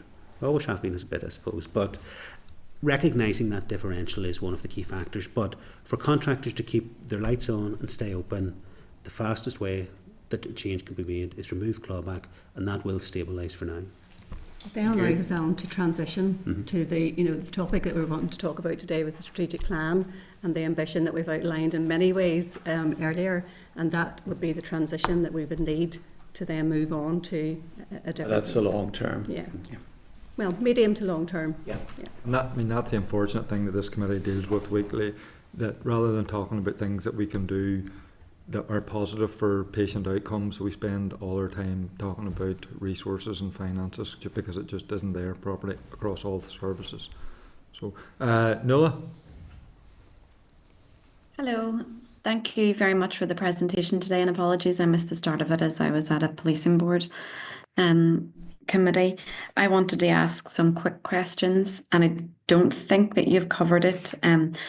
But regarding the independent prescriber and regarding the kind of rules, regulations, etc. around it, and the fact that you cannot just change the dosage to combine and make it easier to use what's on your shelf, and that you have to go back to the GP, what actually needs to change in order for pharmacists to be able to independently prescribe, but also to not have to go back to the GP in the examples that you give? So is it regulations? Is it policy? What is it that actually needs to change? The other question was in 23, I think it was 2023, there was the 2-month pause on the clawback. And I wonder if you could just highlight how much that has helped. And my understanding was at the time that was because there was at risk of pharmacies not being able to pay suppliers, so medicine, not being available and trouble to supply. Are we heading down that route again? Or will this 8% that's come this morning help stave that off? If you can give an assessment of that. Just in terms of the ability to vary the prescriptions, there is regulation there. We're restricted within the regulations as to what we can do at the minute. Potentially under an independent prescribing authority, then pharmacists may be able to make those amendments under the qualification that they have. As Richard said, it's counterintuitive for us to know what the solution is, but to be prevented at the minute. So this is why independent prescribing for us is hugely important, because it will open up flexibilities and capabilities, and it will also open up additional service provision options for the patients. Your second... I'm sorry, Ger, can I ask? Yeah. That regulations about altering prescriptions, you mean, as you said, it's contained within regulations. So changes will need to come from the Department of Health. Yeah, and you see it's a bit like what Marie was saying. There's a legacy workforce, and until either the regulations are amended or the pharmacist becomes qualified, you're bound by the current regulations. The second point, you asked about the pause of the clawback in late 23. I think from memory that meant that £4.8 million was not deducted from community pharmacies. And that was vital at that time. We were in the run-up to the Christmas period, and there was a real concern about people's ability at that stage. The Assembly, as you can remember, came back in. Some funding then was released under Minister Swan, and that stabilised things. But it comes back to that point. Our underlying is wrong. So we find ourselves back at this situation now. It would appear that you get a bit of a run for a while, but then the whole thing catches up with you. And then when there are additional extraordinary costs that are in the system, and that can be the price of medicines as well as staff and business costs, then that's where the pinch point comes.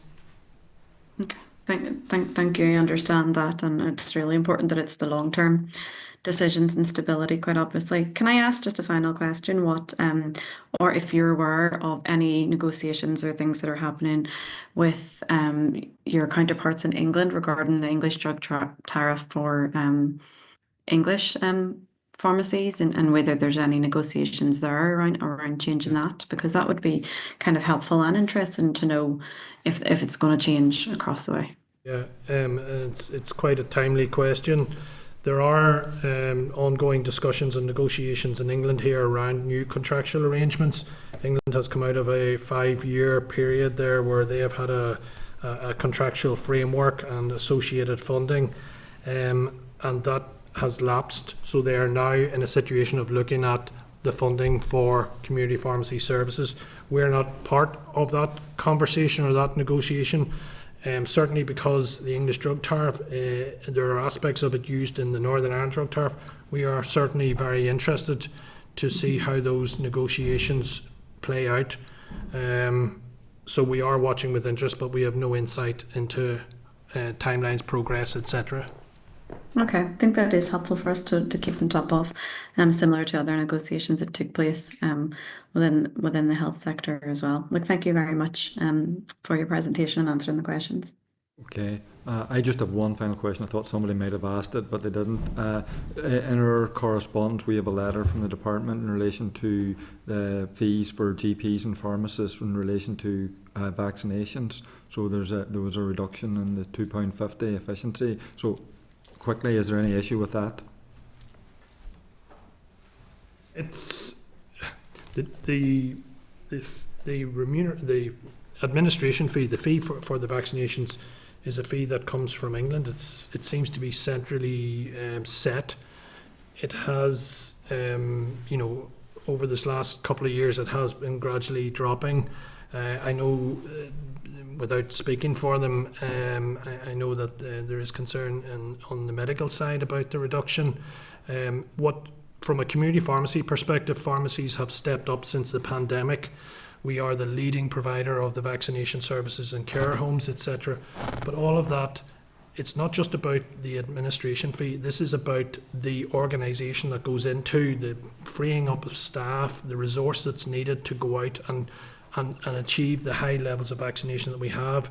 And it's the totality of the funding. It's getting more and more challenging, and we want to play our role within that public health arena, and we are going to take forward the next phase of the vaccination programme, but it is increasingly a conversation that is had around our board each year that it comes around and the terms come out.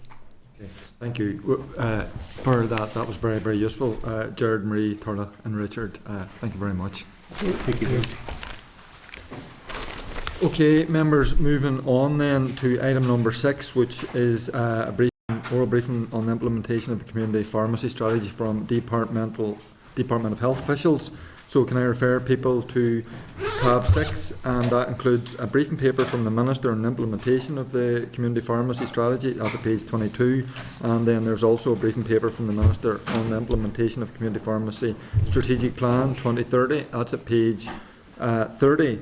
So can I just welcome forward Professor Cathy Harrison, Department of Health, and Catherine Turner, Strategic Planning and Performance Group. So you are very, very welcome. I'm going to hand you over. I mean, you'll have heard the issues. You know what's coming your way. So if you just want to give a brief synopsis of the community pharmacy strategy, and then we'll open it up to members. Good afternoon, Chair, and I thank you for the opportunity to speak with the committee today. The committee have asked us to talk about the Community Pharmacy Strategic Plan, and we will do so, and we have provided you with some written updates which you've had, and that we actually gave you updates, I think, November, December and January, as well as the recent one, so hopefully you find those helpful. I'm Cathy Harrison, Chief Pharmaceutical Officer in the department, and I advise on all medicines and pharmaceutical matters and provide strategic leadership to pharmacy profession and lead on the development of policy and strategy, and that includes responsibility for the development of the Community Pharmacy Strategic Plan and the strategic aspects of its implementation, because as you will see from reading it, it is a broad-ranging plan which is looking at short, medium and long-term change within community pharmacy and the levers in relating to that in respect of legislation, workforce, e-pharmacy, some of which have been touched on today, and services. I'm joined by Catherine Turner, Interim Head of Pharmacy and the Medicines Management in the Strategic Planning and Performance Group, which we call SPPG, and within the department, SPPG is responsible for the commissioning aspect of community pharmacy. In relation to the strategic plan, that's manifested in the services aspect of it mainly, and also they're also responsible for the managing the associated funding that is allocated for those services and the Northern Ireland Drug Tariff. I do want to make the point that Catherine and I work very closely together here, and we are very engaged on community pharmacy issues. Also, that we are very well aware of the concerns of pharmacy members, community pharmacy and community pharmacies and their staff on the issues that have been raised today. And also to say that we greatly value the role of community pharmacy, and in fact we have both been involved, very involved in recent years in the development and the increased investment that has gone into this sector. You will have heard quite a range of issues and concerns from CPNI today, and I do want to say some of which you will understand the department can seek to influence and some which we cannot, that are outside. The department's responsibility within this area of healthcare is to ensure that we have access to pharmaceutical services for our population in Northern Ireland, and we secure this through our community pharmacy network and also a very small number of dispensing doctors. As Turlough said earlier, pharmacies are private businesses, and they are commissioned to provide a range of commissioned healthcare services, and that's what we will be focusing on. But also, as you are aware, they do provide other services, private and retail and some wholesaling businesses as well. So, of course, whilst there's expectations of commercial profitability at a pharmacy business level, the department's statutory responsibility is to provide a fair and reasonable remuneration for the provision of commissioned healthcare services for the public. And we can assure this in different ways, and we can assure this by tracking the level of profit margin associated with medicine supply, which is done on a continuous basis. We can do this by benchmarking the funding and the availability of commissioned services in Northern Ireland that are available compared to the rest of the UK. And also we can do that, of course, by investing additional funding and resources. Community pharmacy is one of the 4 pillars of primary care in Northern Ireland, and that's important to say. Okay, and we've worked really hard to raise the profile of community pharmacy and increase their contribution within primary care, and you will hear that phrase said a lot, and we're deliberate in doing so.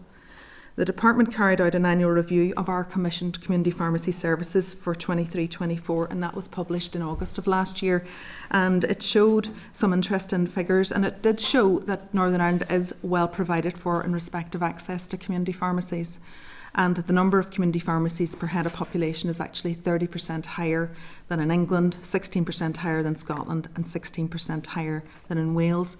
We currently have 508 pharmacies in Northern Ireland, and that's 3 fewer than this time last year.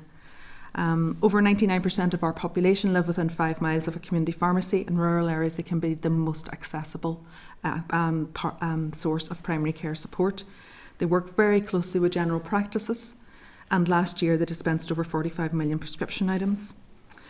The annual review also showed that whilst there are some differences in the funding models across the UK, we can draw some broad comparisons, and that this illustrated that funding for community pharmacy in Northern Ireland compared favourably to other parts of the UK.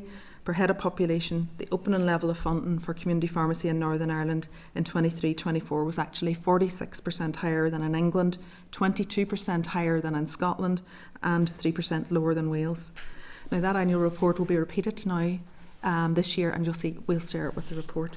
In terms of commissioned services, some of this has been mentioned, but you'll be aware that now community pharmacies are providing a wider range of services. We're very keen to see more clinical services, so we're delighted to see the expansion of vaccination and pharmacy first. We're very interested in how these services can be used to increase capacity within the HSC and to improve access to the public for advice and treatment in a timely way. And for that reason, we do spend time evaluating the impact of community pharmacy services. And an evaluation of Pharmacy First has demonstrated really good evidence of displacement of activity. For example, since 2022, the Pharmacy First emergency hormonal contraception service has resulted in an overall reduction of 46% in the number of prescriptions for emergency hormonal contraception issued by GP practices, and a similar reduction of 53% in out of hours. And we also have an emergency supply services for when people run out of their medicines, which is greatly valued by the public, and up to 16,000 items are supplied a month there, and that's activity that would go to GPs or out of hours. Community pharmacies, we know, are reporting that they're seeing an increase in numbers of people for both acute and chronic medical conditions, and they carry out a fundamental role in supporting health and social care. So in terms of our engagement with CPNI, the department has been and continues to work very, very closely with Community Pharmacy Northern Ireland in a participative and collaborative way. And much of what they've said today we would agree with. And we have a number of fora for our engagement with them. And just to say that, and that includes major reform programmes relating to workforce and e-pharmacy, but also ongoing work in relation to services in Northern Ireland drug tariff. In the past year, in addition to that, new commissioning arrangements have been established, led by the Chief Operating Officer for SPPG, and these ensure oversight of the delivery of the commissioning plan within the agreed community pharmacy contractual framework and available financial envelope, which is what is available to us as officials. CPNI are also involved in a wide range of other projects. I won't go into that, but it really just want to demonstrate that we really greatly value the collaborative working with CPNI, and we are engaged, I think, probably on a weekly basis on some aspect of work. Such is the level of reform within the sector at the moment. We took a very collaborative approach to developing the strategic plan itself, and it was published last May. It really builds on good foundations that we had established with a commissioning plan for 22 to 25, and it builds on work that's already happening to reform the sector. And so the strategic plan was really the pulling together of that, and that's why I hope it does make a very cohesive read in relation to the different elements that we need to work on. We recognise we need more funding for it, and we also need some legislative reforms, and that it cannot be achieved overnight, that we have real challenges with single-year budgets and different things like that, whenever we're looking for ambitious growth, and also in terms of prioritising some of our work within a wider health system that is under stress financially. We're currently reviewing our commissioning plan, which runs out now at the end of March this year, our current plan, and we've had some very good engagement in recent weeks with CPNI on that. I want to talk a little bit about funding, and just to say that the department has made significant investments into community pharmacy, and we've increased the money that's gone into the sector steadily since 2018-19, and that's over the past 6 years. In April last year, I think to provide certainty to community pharmacy owners, communication was issued to confirm that their opening financial allocation for the year ahead, what that would be. And for the 24-25 period, the opening envelope was increased by 19 million, which was 14.8%, up to 147 million, which is the highest level to date. This, just to put it in perspective, was 41% higher than the opening position had been in 2018 and 19. So there is growth here in investment in the sector. Last year, just to put into context the impact that had, sometimes these figures don't really mean anything, but that allowed an increase in the ordinary dispensing fee paid for every prescription item. From £1 to £1.16. It allowed an additional £4 million to go into medicines adherence services, and that brought the total available for that service up to £22 million a year. That's how much is allocated to that. And it also increased the guaranteed minimum level of profit for medicines reimbursement by a further £5 million. Now, today, ahead of the start of the 25-26 financial year, we want to provide as much certainty as possible for pharmacy owners, because that did help last year. It helped to have the position outlined at the beginning. And as referred to today, CPNI have received correspondence that outlines a number of interventions that have been approved that will increase the opening position by 7.7 million at this stage. Now, these interventions are being made in advance of final budget settlements and against a backdrop of extremely challenging financial constraints, but we will continue to work with CPNI on that over the coming weeks. I do want to just finish by saying a little bit about medium to long-term change. A lot of what we focus on in community pharmacy, and since I've been in the job as Chief Pharmaceutical Officer, I think, a lot of it is what is in front of you today, the crisis today, and it's always the funding that's needed right now today. And of course we have listened and responded when appropriate to do so, but it is also important to look at the medium to long term change that we need for the sector. Some of the things that are referenced here, Scotland, England, etc. England invested in electronic transmission of prescriptions 20 years ago. Scotland invested in other aspects of service development a long time ago as well that they're building on. So we do need to pay attention now and invest money into some of these medium and longer term areas. So in workforce, we are working on huge reforms. Right, the reforms that are being seen for our undergraduate and young pharmacists are being seen across the UK, and that took an enormous amount of, I have to be honest, effort for us to keep up with in Northern Ireland, but we've done it, and we've done it very successfully, and community pharmacy are playing a vital role in that. We've also increased the number of our students in studying in universities, and we've increased the number of places for their foundation training. We've increased the number of training places available for independent prescribing for all of our pharmacists, up to 150 places a year, and we've 50 of those ring-fenced for community pharmacists. And in recognition of the difficulties around getting supervisors for community pharmacists, prescribers in particular, we're running a pilot to provide funding for those supervisors next year. So that's for the incoming training cohort. Finally, on e-pharmacy, it's a huge enabler for medium and very much for long-term change. We have 4 big projects there that I'm SRO for the whole programme at the moment. The Go Pharmacy NI project is the one that will digitise the community pharmacy services, absolutely critical to build and deliver our ambition on independent prescribing. That will provide an interface with general practice that we need, and also with out of hours, and it'll provide essential data. And the electronic transmission of prescriptions project will do exactly what it says. It'll get rid of paper, and it will save on operational administrative costs and alleviate pressures, and we're 20 years behind England, as I will just say again, take the opportunity to say.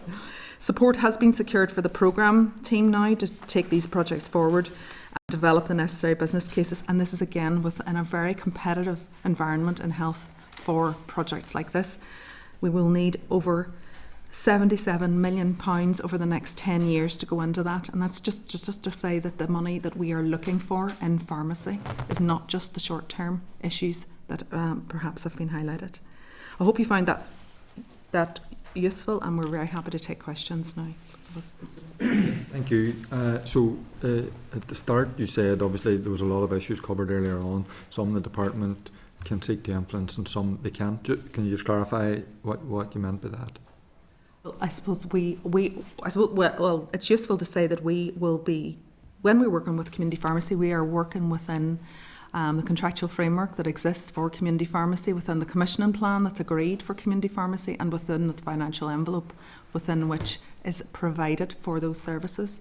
So as officials, that's where we work. So things like national insurance, national minimum wage, that are decisions that are made completely external to that, and I know they affect other sectors as well. They cause huge stress in the system that's completely out with our control.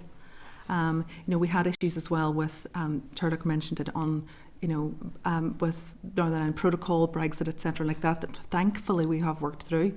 In recent years, but there are external issues that we can't control every single issue. There's lots of things with workforce. We're on an island where there's big demand for pharmacists. We train a lot of pharmacists. We could go into it, but there's a flavour of issues that are outside of our control. But we would like to focus on what is within our control to work with community pharmacy. And I accept that some of the decisions that we're talking about here that are having an impact on community pharmacy are made elsewhere.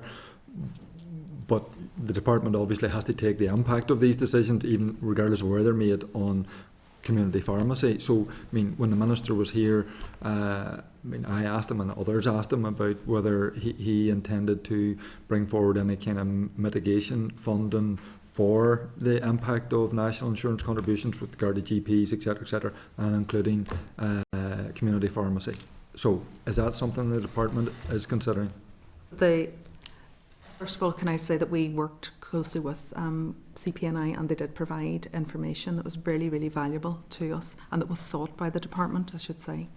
And the department does recognise that the increases to national insurance and national living and minimum wage announced in the autumn budget are going to have an increase, and they will increase the cost base for community pharmacies, and they have voiced their concerns. I think you will be aware that the Minister has raised this at a national level, raised his concerns on this. And in recognition of the valuable role played by community pharmacies, these funding pressures are being considered. So they are being considered alongside the other priorities of the department. But obviously at this moment in time, we're not able to give any clarity on that. And that returns to my point around what we could say in relation to 7.7 million. We're not in a position to say. Just so that I'm clear, the community pharmacies are included in the ask of mitigations that other healthcare sectors are being considered in as well. Along with the other independent sector providers that you'll be familiar with, like general practice, the dentists, and I think the independent care home. And do we know do we know the time frame when there may be something able to be said on that? No. Okay. Sorry. So, again, as I said, I mean, you listened to the presentation earlier on, and technically we're here to talk about the community pharmacy strategy. Unfortunately, as you know, we're going to be bogged down a lot talking about resources and funding. I'm just going to read some of this. Other members have covered. Probably some of us are getting the same types of email. I just want to read out some of the content of the emails, because you have alluded to the value of pharmacy. Somebody's saying to me, yes, pharmacists get told we are valued and are doing a great job, but we receive no additional money.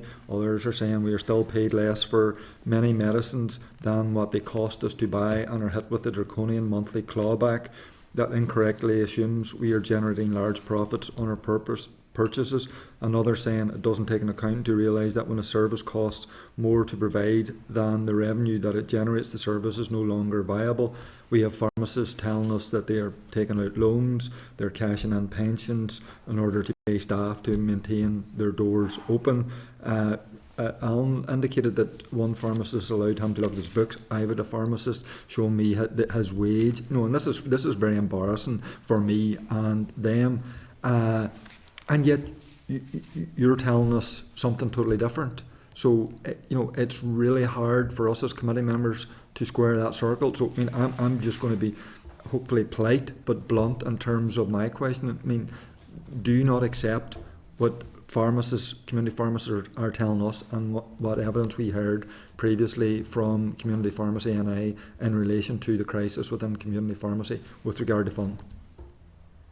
With regard to funding, we work with community pharmacy NI all the time, so we are very well aware of the issues. I mean, they have chosen one issue today in terms of clawback to discuss. That's only one element of the funding that we provide to community pharmacy, and one element of the investment that we consider. We can, and also comparisons with Scotland, that is one element of the funding provided in Scotland. We actually provide a higher level of funding here in Northern Ireland than in Scotland. We've also invested more each year, but we are not here to say that we don't agree, or we're not. It's the opposite. We are listening. In fact, I'll let Catherine come in and explain on the clawback in a second, but we have completely reviewed this year how we work with CPNI in relation to how we oversee commissioning. We started last year to try to provide far more transparency at the start of the year through our allocation letter, get ahead as much as we could in terms of owners so they have more certainty. We've totally changed the commissioning oversight arrangements, so we're focusing on those areas within the contractual framework and commissioning plan. And also that those opportunities, through those many groups that I've talked about, there's opportunities all the time for dynamic discussion, and that has informed the 7.7 million, and that will inform further change in the future, I have no doubt. So I don't want the committee to get any indication that we're here to say we are not listening and we don't accept that there are issues within community pharmacy. That's absolutely not true. But, would you like it a bit more I mean, on? I will come back to you because I mean I think what essentially we want is more than just listening. I mean, we're being told that there's a crisis within the community pharmacy sector. I mean, I don't want to. Well, I'm going to ask because you did say earlier you talked about the number of pharmacies, and you know it's hard for somebody like me to not think that perhaps the department thinks there are too many pharmacies and that this is some kind of bonding mechanism based on the number of pharmacies rather than the actual impact that an individual pharmacy in a small village can make. Well, I can categorically say there's absolutely no policy position on the fact that on that view that there's too many pharmacies. That's not true. We have more pharmacies here than other parts of the UK. That's a statistical fact, and our population benefit from that. In terms of closures, I don't. It might be helpful just to look at, because the closures. We. Catherine, do you want to say something about the a bit of background to that? Yeah, I mean, obviously pharmacies are not obliged to give us a reason when they close, but we do know the closures over the last 2 years, a number of them have been. One was a national consolidation. We also know this year in terms of the 3, one was in relation to the movement of a university campus. So there are, whilst they aren't obliged as, we do know that there are other factors involved as well in some of the decision making behind the closures. And I think in comparison, I think England had in the last 3 years from 21 to 24 something 527 closures compared to Northern Ireland where we've had, say, 17. And then just in terms of the clawback issue, because that did take up a lot of time and it's obviously a major issue, and the letter today, I mean, you heard me asking it, so essentially the department is recognising in one aspect of medicine supply that clawback is no longer satisfactory or suitable. So, I mean, can you maybe just outline how the rationale is that it isn't suitable in one aspect and still suitable in others, and what the department may be doing to address that? No problem. And maybe if I just give a little bit of context in relation to how the reimbursement works, because I think also referred to the dispensing at a loss. And I think the issue is, first of all, just to recognise that the price of medicines fluctuates on a daily basis. So that's one element, obviously, and that's within the context of the volume of prescriptions. So last year was 45 million prescription items. So it's not possible to reimburse a community pharmacist for the exact cost of a drug that they dispensed at a particular point in time. That's just not practically feasible. So the way the reimbursement works is we reimburse for a set price, but what we do is we guarantee a minimum level of profit. So the reimbursement arrangements cover the cost of them, on average, the cost of the medicine and the guaranteed minimum profit. And again, as part of the correspondence issued today, that guaranteed minimum level of profit was increased. So in the last 2 years, that guaranteed minimum level has increased by £7.5 million. And also what we do is we run in parallel with community pharmacy colleagues, we run an annual margin survey to understand, to ensure that pharmacists are able to meet that guaranteed minimum level of profit.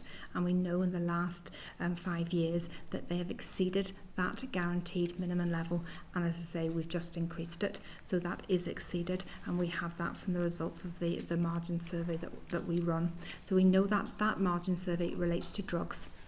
So that is why, and that we know that there is that margin and that profit in relation to the drugs that they dispense. But the category that we have made the change today in relation to the discount clawback is appliances. So that's things like your stoma bags, where we have, and again, this is very much in collaboration with community pharmacy and evidence that they have provided to us.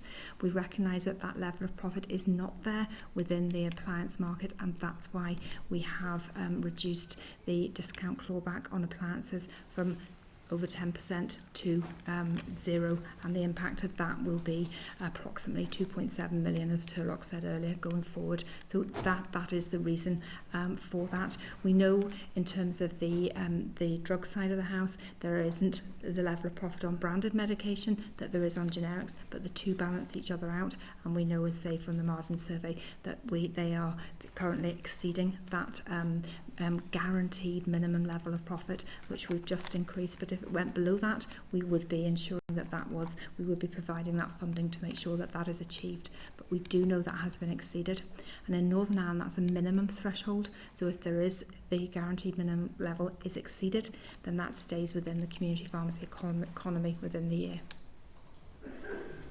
Okay. I mean, other members have described the clawback as bizarre and put tight. I mean, it does seem a kind of bizarre model for a business to be operating in, but I mean, I'm sure other members are going to touch upon it, so I'm going to hand over to the committee. Danny, you're first up. Thank you, Chair. Yes, and thank you for that presentation. And as I'm sure you've heard from our previous contributions, there's quite a significant amount of community pharmacists who are contacting us in desperation. You mentioned profitability there. In many cases, from what I've heard, the retail side of community pharmacies is subsidising the supply of medicines. How can that be appropriate? Well, I don't think there's anything new in that, Danny. The community pharmacies have always been private businesses, and I know I've been going to them since I was at my mother's hand, and they have always had retail aspect to their business, and that is actually they're almost unique within our health and social care economy in their ability to have retail. You've heard from 3 different business owners today who will have different approaches to that, and that's actually completely up to them. That's the type of business model that you can choose, but they have huge flexibility in that in relation to retail. But I mean, we are, if I can remind you, our responsibility is to provide fair and reasonable in relation to the remuneration of community pharmacy services, and we are, and as we explained, we assure that through the margin survey, through additional funding, and through our benchmarking, Danny. So that is where, so in effect, really, the question about retail and etc. That's for individual business owners, I think. Is dispensing at a loss, and that's what they're telling us, they are dispensing at a loss. Is that fair and reasonable? What I was saying, Danny, again, in relation to the fluctuation in the price of drugs and the volume of drugs, sometimes they may dispense a drug, the price they pay may be less than the price they're reimbursed, but equally, other drugs, they will be paid more than they have purchased that drug at, and it's the margin survey that we undertake on an annual basis in parallel with CPNI colleagues that ensures that actually that reimbursement is profitable on average, and it's covering the cost of the purchase and ensuring that exceeding that guaranteed minimum level of profit. Certainly that is not what we're hearing from pharmacists, and I've talked to pharmacists across my constituency and from other areas who say they are dispensing at a loss, and even to the point whereby their businesses are under huge financial stress. We've seen ones close, and you've given some of the reasons for that. I know pharmacists that have had major health implications because of trying to stay afloat for many years, and you'll know that this problem goes back, I think since at least 2012, and it does seem to be related to adherence to the English drug tariff. Why is the department forcing contractors to operate in such financial difficulty, literally at the edge of bankruptcy? Well, we don't accept that, Danny. I mean, as I say, I have to return to the fact that we are working within our statutory responsibilities in relation to fair and reasonable. We have evidence that we can share with you in relation to how we track the profit margin. We can show that continually exceeds the threshold.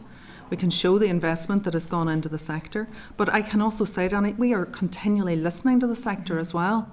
And we are receptive. I mean, if you look on the last couple of years alone, you can see where interventions have been made and where we have listened. So I mean, that's why we made the 2 interventions that we have in the letter issued. We absolutely recognise the difficulties and listened, and we do meet regularly in relation to drug tariff issues, and we have made the changes in relation to appliances, and we have increased that guaranteed minimum level of margin of profit.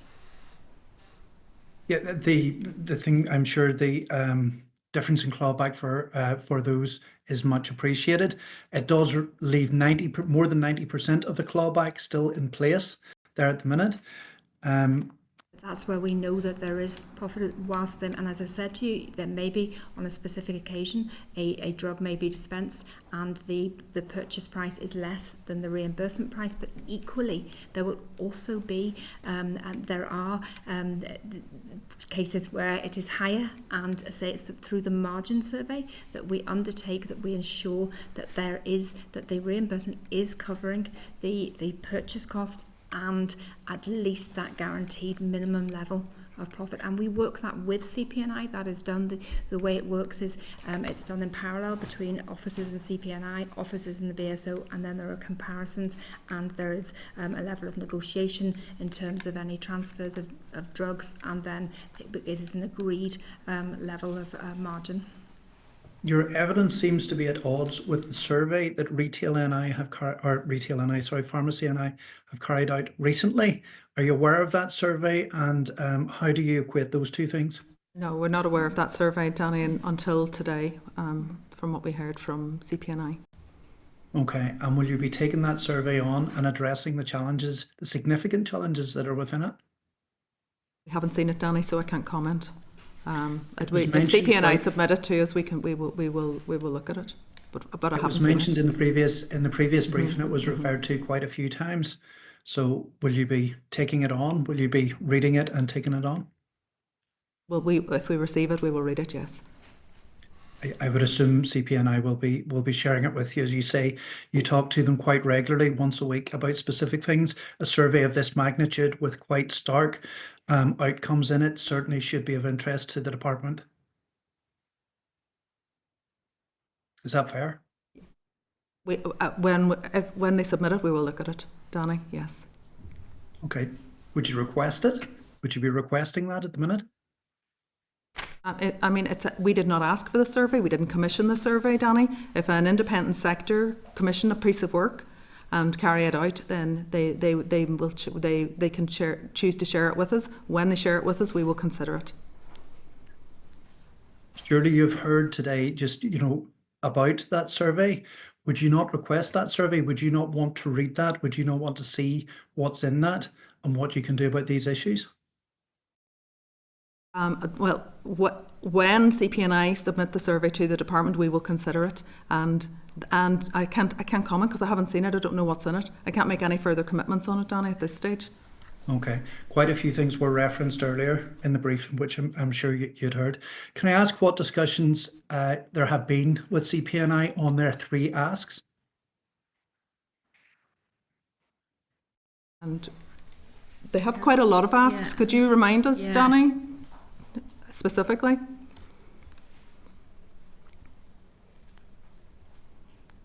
The discount clawback was, I think, the number one, and obviously I think I've addressed that, and I'd say in relation to appliances we have I mean, whilst Danny is there's 3. There's 3. Go ahead, Danny. Yeah. Number 1 is the immediate investment to stabilise community pharmacy. Number 2 is a review of community pharmacy funding arrangements. I believe there had been a commitment by Robin Swan previously to take forward a review of funding arrangements. And number 3 is a community pharmacy contract and associated funding that is negotiated and agreed with community pharmacy.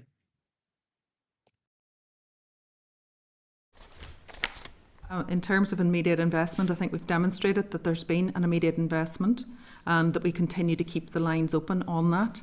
And obviously the different elements of that will become clearer over the next few weeks, and we would hope to be in a much clearer position by the beginning of April as we were last year.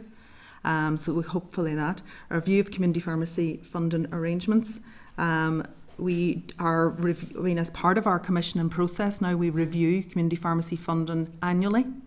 The issue I mean, I think the issue in relation to Minister Robin Swan, would you like to?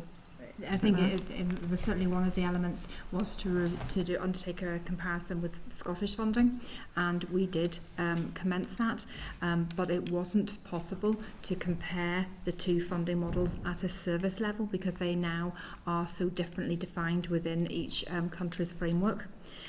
So that at an individual service line it wasn't possible to do that, but as Cathy has said, from the annual review carried out by the department, we know the overall funding.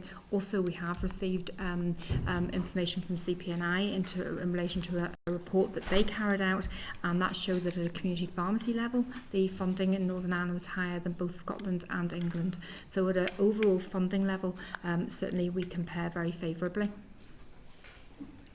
And Danny, on the third item in relation to community pharmacy funding, I would just say that that is an ongoing discussion with us, but we are working very hard to provide as much certainty as possible in relation to the opening allocation for April 2025, and I think that served us very well last year, and for the sector as well in relation to that certainty.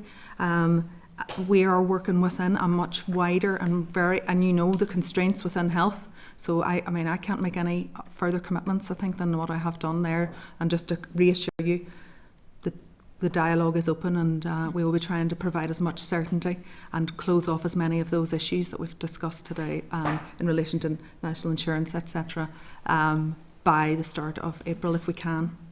Okay, certainly the comparison we've heard today from the Scottish about the Scottish model, there are significant differences within that, and certainly having the pharmacists do Scottish pharmacies here and Scottish pharmacies and pharmacies here, saying that his pharmacy had to be subsidised by pharmacies in Scotland suggests that there's a huge difference between the Scottish model and the English drug tariff model that we follow here in Northern Ireland. I think that report would be extremely useful to be able to see, you know, the difference, the comparison. So I don't know why that had been stopped if Robin Swan had decided it was brought on, but that was because we just couldn't at an individual service line because they are so differently defined within their frameworks. So as we had the annual review looking at the overarching funding, bearing in mind discount clawback is only one element of the overall funding. The rest they are very different, and the different service lines are very now differently funded.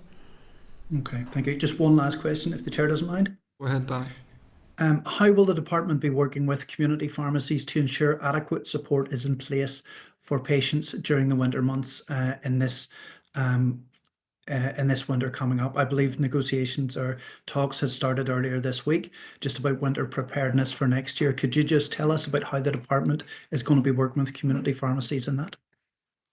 Well, actually, Gerard and I and Catherine all attended the first of a series of workshops that's going to be looking at this. First one, I think, and they were convened by our Chief Nursing Officer and Chief Medical Officer. Minister attended that as well.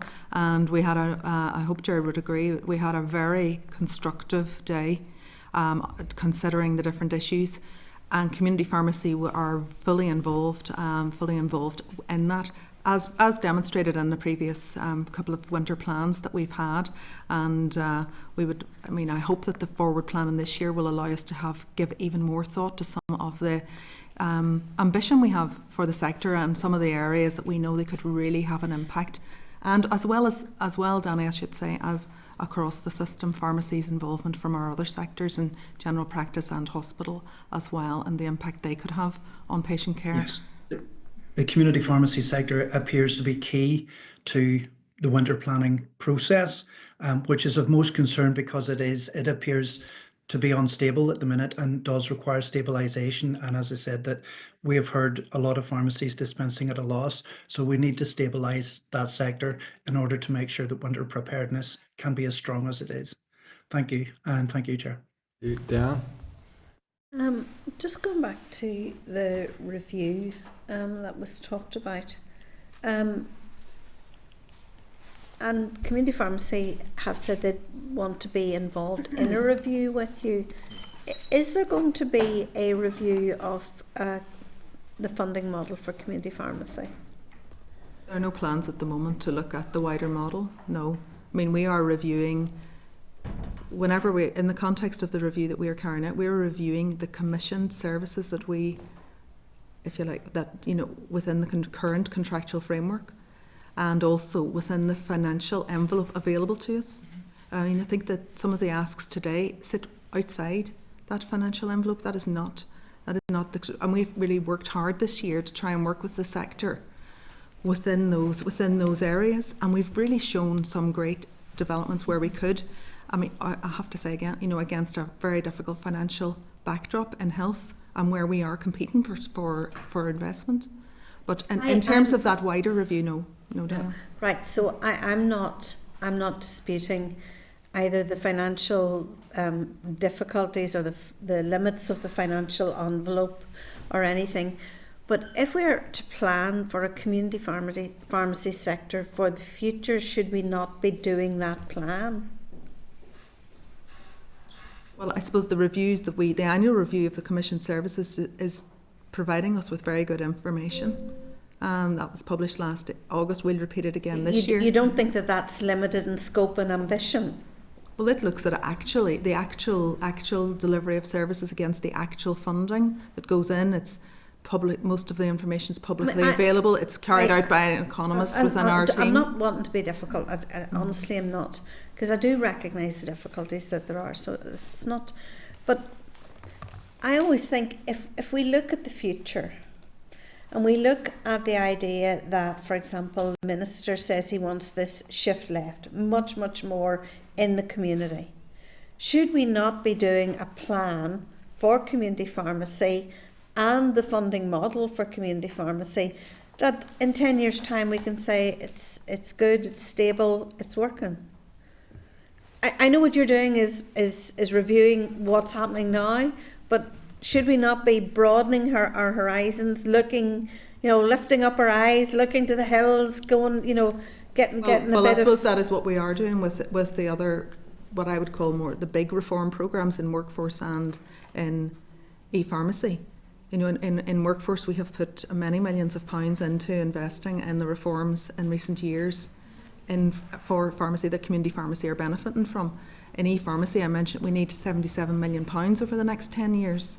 So I would argue that the strategic plan actually is the strategic plan that we pulled together last year, pulls all of that together and allows that sort of convergence, if you like, of investment from, it isn't just the services element, it's about workforce, it's also about e-pharmacy and the technology that is needed. And there are significant figures there that we recognise, you know, and we are very keen to deliver.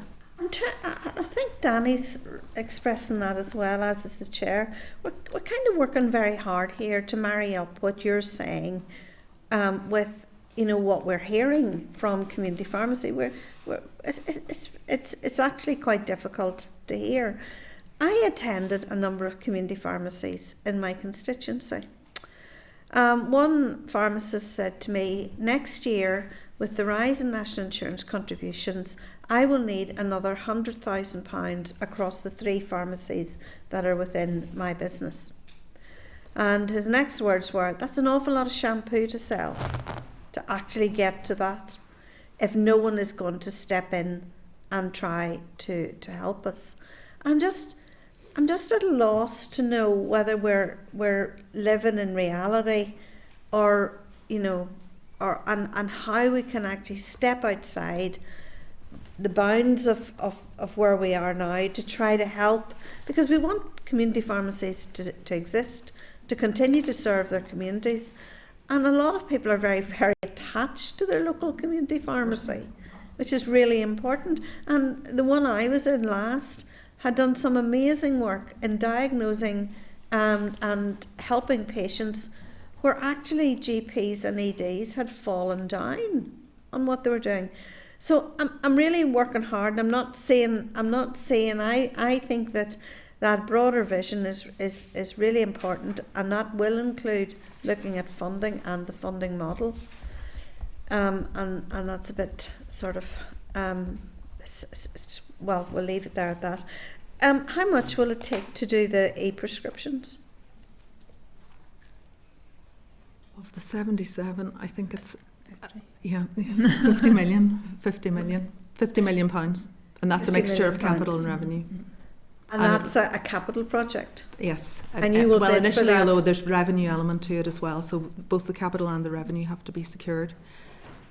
So where will you bid for that capital Well, project? we will be bidding into the department's, capital funding process, and we're already within the DHCNI's prioritisation process for these programmes. And of course, we're trying to But raise no it. bid has been made, for example, to the transformation fund for that? No. Why? That would be a decision for the department to make. That's not been offered. It seems to me that it would be transformative. And also what we call Go Pharmacy NI, which is the platform to deliver the services. Community pharmacy has done so much in the service space, and we've talked earlier about the pharmacy first, but there's so much more. But we need that platform to be able to do it in an integrated way and really, really maximise what can be done, and that's really transformative for community pharmacy. Okay. Maybe we as a committee will write about that kind of capital investment and where that capital investment might come from, given the issues around capital investment that we hear about on an ongoing basis within the department. I think that is really, really important. It's really hard to believe in a world where everything is becoming digitised. We're so far behind in that respect. I'll leave it there. Thank you, Chair. Thank you. Colin? Thanks very much, Chair. Chair, I think the first comment just to make is I want to take all of the people out of the scenario and just remind ourselves that the National Health Service is supposed to be free at the point of delivery. That means that the person is able to go and get their assessment, work out what's wrong with them, get a prescription, and go and get the drugs that they need to be able to treat them. And I think that if we start to introduce an almost concept that in there, there's a charitable donation from somebody to try and assist that process, that's not right. And I think that we're hearing, and it's very clear that we're hearing two sides of one story. And I think that we as a committee just need to urge somebody somewhere to make the first move, to put people in a room around a table and say, right, where are our differences of understanding and where is the differences of outcome here? And we need to make sure that we can get that addressed. And I think that it's maybe even then just to ask a question about, the idea that with some products you're under the cost and some products you're over. Again, is there just an understanding from the department that actually you're not trying to reach a balance there? Because these are not just merely independent providers. There are people that are providing the service on behalf of the department that if they weren't there, the department would have to do it because people have to be able to access their drugs, and that there is rent, rates, staffing costs, electric, all the stuff that goes with it. And actually, it's not about some above and some below. There actually has to be a proportion that is above the costs of the drugs to enable them to be able to keep the door open. No. Is that figured in to that balance that you are trying to achieve? It is, and that's reimbursement on average covers the cost of the purchase of the medicines and delivers the guaranteed minimum level of profit that we have just increased. So yes is the answer. It does that balance. Now, you've used the term on average. Does that mean a paper exercise across all of Northern Ireland when you look at the columns? Are you looking at the individual businesses that are making those claims to make sure that each business is actually getting that profit? We undertake a margin survey where we take invoices from contractors, and it's a selection of contractors on a rolling basis. And we, from those invoices, and I say we do it in parallel with CPNI. So in CPNI get the invoices, BSO get the invoices, and both undertake their own analysis of the drugs, and the drugs are categorised into different baskets depending on how common the drug is, what type of drug it is, and that's all worked out by statisticians. This is all done in partnership, and then once they come up with the both figures, then there is that element of sort of negotiation to come to a final agreed figure on what the margin is for that year. But If we're able to work those out- figures, Colin, can be shared with Yeah, the committee absolutely they because can. they're one of the things that we track in the annual report, and we're able to demonstrate that level of minimum retained purchase profit, as we call it, has been exceeded. I think there was only once that there had to be an intervention, maybe within the last 10 years, and that's consistently exceeded, and we're continuing, and we're now increasing that threshold. So that's where that issue. But Catherine's explained. Yeah, I say in the last 2 years we have increased that guaranteed minimum level by 7.5 million. Well, then, can I ask if there wouldn't be a single community pharmacist that owns their business that wouldn't be able to tell me the figure of A, how much they've spent on drugs, and B, how much they got claimed back and what the difference is? If they could do that on an individual basis, why is it done on averages? Why is it done on like letting statisticians run it? Why is it not just simply a case of saying, can you declare to us how much you've spent on drugs and provide the receipts, and then we will reimburse it to you with a percentage on top? Essentially, the margin survey is taking the invoices, taking the prices paid on the invoices, and checking it against the reimbursement price and ensuring that level of profit is there, and that's what it does. Bear in mind, we have 508 pharmacists. So if we were to do it, we do it on all the statisticians do is define the sample of pharmacies and say which pharmacies we are going to have in the margin survey this year, and then which drugs are we looking at, and that's based on just the volume, because obviously you want a mixture of the types of drugs to be looking at from the survey, so that's how we do it. What we need is to ensure that margin survey is really timely, and we have that's been an issue, and we've been working very closely with CPNI colleagues to try and increase the timeliness of the margin survey, and that's something that we are all committed to increase the timeliness to ensure that we have that information as close to the point of dispensing as we can. And at the moment we're about a year behind. I'm uncomfortable with the term survey because it suggests that there's decisions taken about analysing something that's not the full range. That you're obviously, a survey is you take a random selection and you try and extrapolate a random selection across is that it's done all of that is we have what we call a margin survey group, which is a partnership approach between BSO, SPPG and CPNI. So any decisions are made in partnership and are made together in relation to the margin survey, and it's constantly refined and being looked at. So but we can provide you with the committee with any details in relation to the margin survey. Well, I mean, again, it's not directed at you, but as I sit here, I can see the two of yourselves with the four people that give the presentation before behind you. You have both clearly told us polar opposite things. I have an inbox with quite a number of community pharmacists that have contacted me saying that they cannot afford to stay open because they are not getting enough money to be able to do that. So not saying that what you're saying is correct or incorrect, but somebody is not telling us something because it's not squaring up, it's not adding up. And I wonder is just maybe on the issue, and this will be my final question, Chair. There was reference to us getting like 22% more than Scotland. Is that a like for like comparison? In the annual review, that's the per head of population. It's a per head of population calculation, Colin. It just gives us a sort of an estimate in relation to the comparison between the countries. And do you want to say? Yeah, I added to that just in relation to reports shared with us by CPNI in relation to funding per community pharmacy, which is a different way of looking at it. And again, their own report showed that there was a higher level in Northern Ireland compared to Scotland and England. But is that weighted, for example, for the fact that government funding that comes from London is weighted at a higher level because there's an understanding that through that Barnett consequential that comes across to us that it's weighted at a higher level because there's higher need here. We understand that there's an impact in terms of legacy, in terms of, I'm sure, the amount of people that are on tranquilizers here and regular prescriptions for such is considerably higher than other populations, given what we've been through the Troubles. I'm sure there's a rurality that would be here that might be different from some of the key areas. Have those things been weighted in? Because if 22% higher is being used as a defence not to give money, it would be good to know that that is an absolutely well balanced out like for like comparison.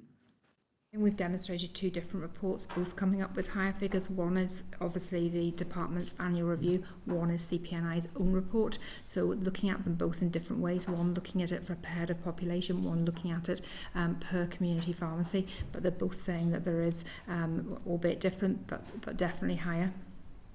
Yeah. Okay. Well, listen, thank you very much. Thank you for your answers. Thank you, Chair. Okay, Nuala?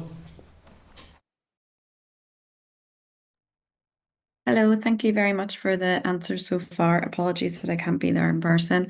And we do have quite a number of questions just because it is, we know that the funding of community pharmacies is a complicated model and therefore teasing out all the information is important, but also because we do have what we see as conflicting information. I think it is important just to tease it out. So our questions are directed at the reasoning and data behind the overall situation. I just wanted to ask if you would agree that there is a 20 million shortfall in funding for pharmacy, particularly community pharmacy, in Northern Ireland. I mean, is that, we have a disagreement or a contradictory information being provided in 2 briefings today, but is there an agreement from the department that there's a 20 million shortfall in funding for communities pharmacy?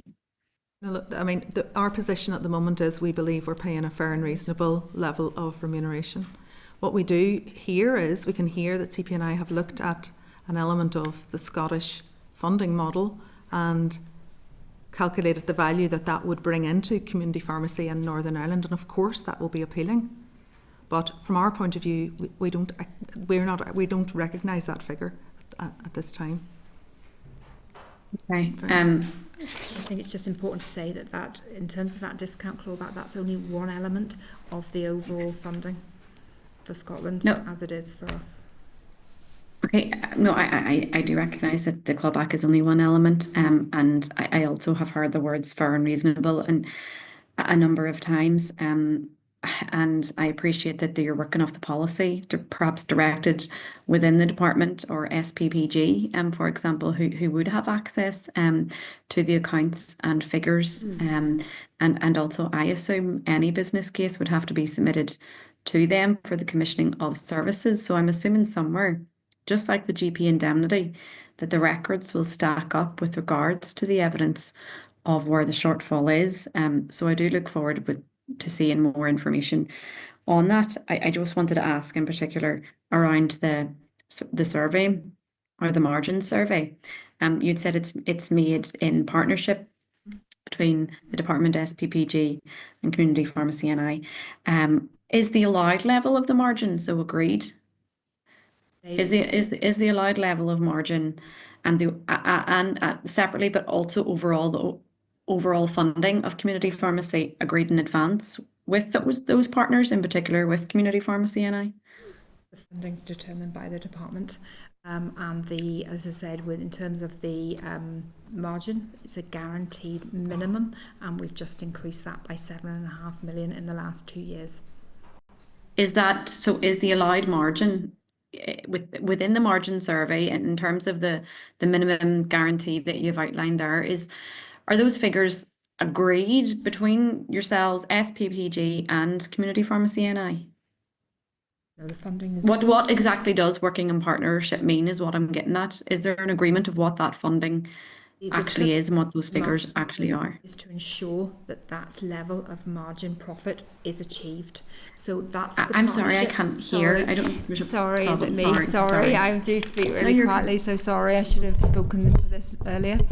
So the purpose of the margin survey is to ensure that what the department has determined as the guaranteed minimum level of profit is achieved. So as Kathy said, in the last 10 years there's only been 1 year where it has been less, because when it was less, that was then topped up to what was at that stage the threshold, the minimum level. What we have done is, and that is one of the elements of the letter, is for the second year in running, we have increased that minimum level, that guaranteed minimum, by another 2.5 million. However, in the last 5 years, it's really important to say that that minimum has been exceeded, and in Northern Ireland it is a minimum, so we do not take that back if that is exceeded within the year. We don't. That doesn't happen. So if a higher margin is achieved than that minimum, that then remains in the community pharmacy economy. Okay, I think it is interesting, you know, with regards to how we reach that, what the minimum guarantee actually is, the minimum profit guarantee is. And one of the elements that I wanted to draw on within that is you also mentioned a selection of contractors. All of us in the health committee have been out to local pharmacies. I went to Crossan's Chemist in North Belfast, which has been a community pharmacy embedded in the community for many years. And we saw firsthand the availability of drugs with particular contractors varies, sometimes day to day. And in particular, drugs will be marked at one price one day. I'm using an example because I don't remember off the top of my head. £2 one day is £6 the next. And those contractors as well sometimes will not deliver to Northern Ireland. So how are we taking into account all of those different elements of the different contractors if we're only using a selection of contractors and then there's also an average? Is there more work to be done there, you know, with regarding this? Because I'm just trying to get to the nub of what the issue is here with this discrepancy of 20 million. And again, I understand the clawback's only just one element, but it is an important one. I mean, we'd be very happy to share with the committee the margin survey, the papers in the methodology, so the committee can see how the contractors are selected, how the drugs are selected. That is all available, and we'd be very happy to share that with the committee, and that then you would have that level of detail. Obviously, it is an onerous survey for an individual contractor because they have to provide all of their invoices. So, you know, if they're all having to do that on a continual basis, it would be administratively burdensome. So, obviously, that's again partly why you know it is a sample, but then that's where the statisticians come in. But we can share all of that information with the committee, so you would have that and can see how them and the joint group between BSO, SPPG and CPNI, it works to refine that methodology, and it's continually working on that methodology and looking at ways to improve the methodology and look at different elements of the survey.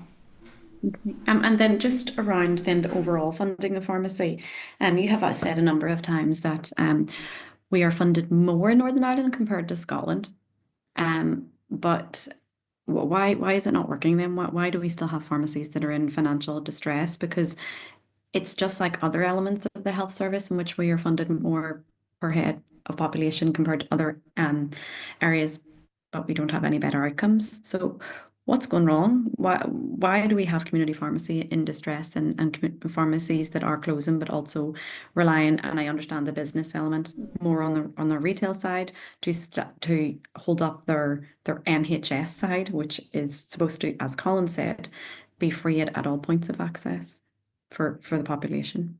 We've certainly recognised specific issues, specific difficulties. I talked about the appliances being one, and we certainly, from the evidence provided to us, the appliances aren't part of the margin survey. Certainly, in working in collaboration with CPNI, we've recognised that that is an element of the service provided that isn't the margin isn't available, and that's why we have made the appliances from 1st of April. They will become zero discount, which means discount won't be taken off, and the impact will be approximately 2.8 million. Thank you for those answers, and we will look forward to getting more information. I think they did send us, perhaps last year's margin survey, I think, quite possibly. So I'm assuming this one will be the end of this financial year's Yes, but we can also, it's the methodology I think that's important Yeah, for you to yes, see. I think so that, yeah. I think that will be really helpful. I think that's important. Can I just level of clarity in terms of the minimum level of profit that you're talking about? Is that agreed with CPNA? Part of the overall funding, which is determined by the department, but as I say, we've recognised that it hasn't increased over a number of years, and say in the last 2 years we have increased it by 7.5 million.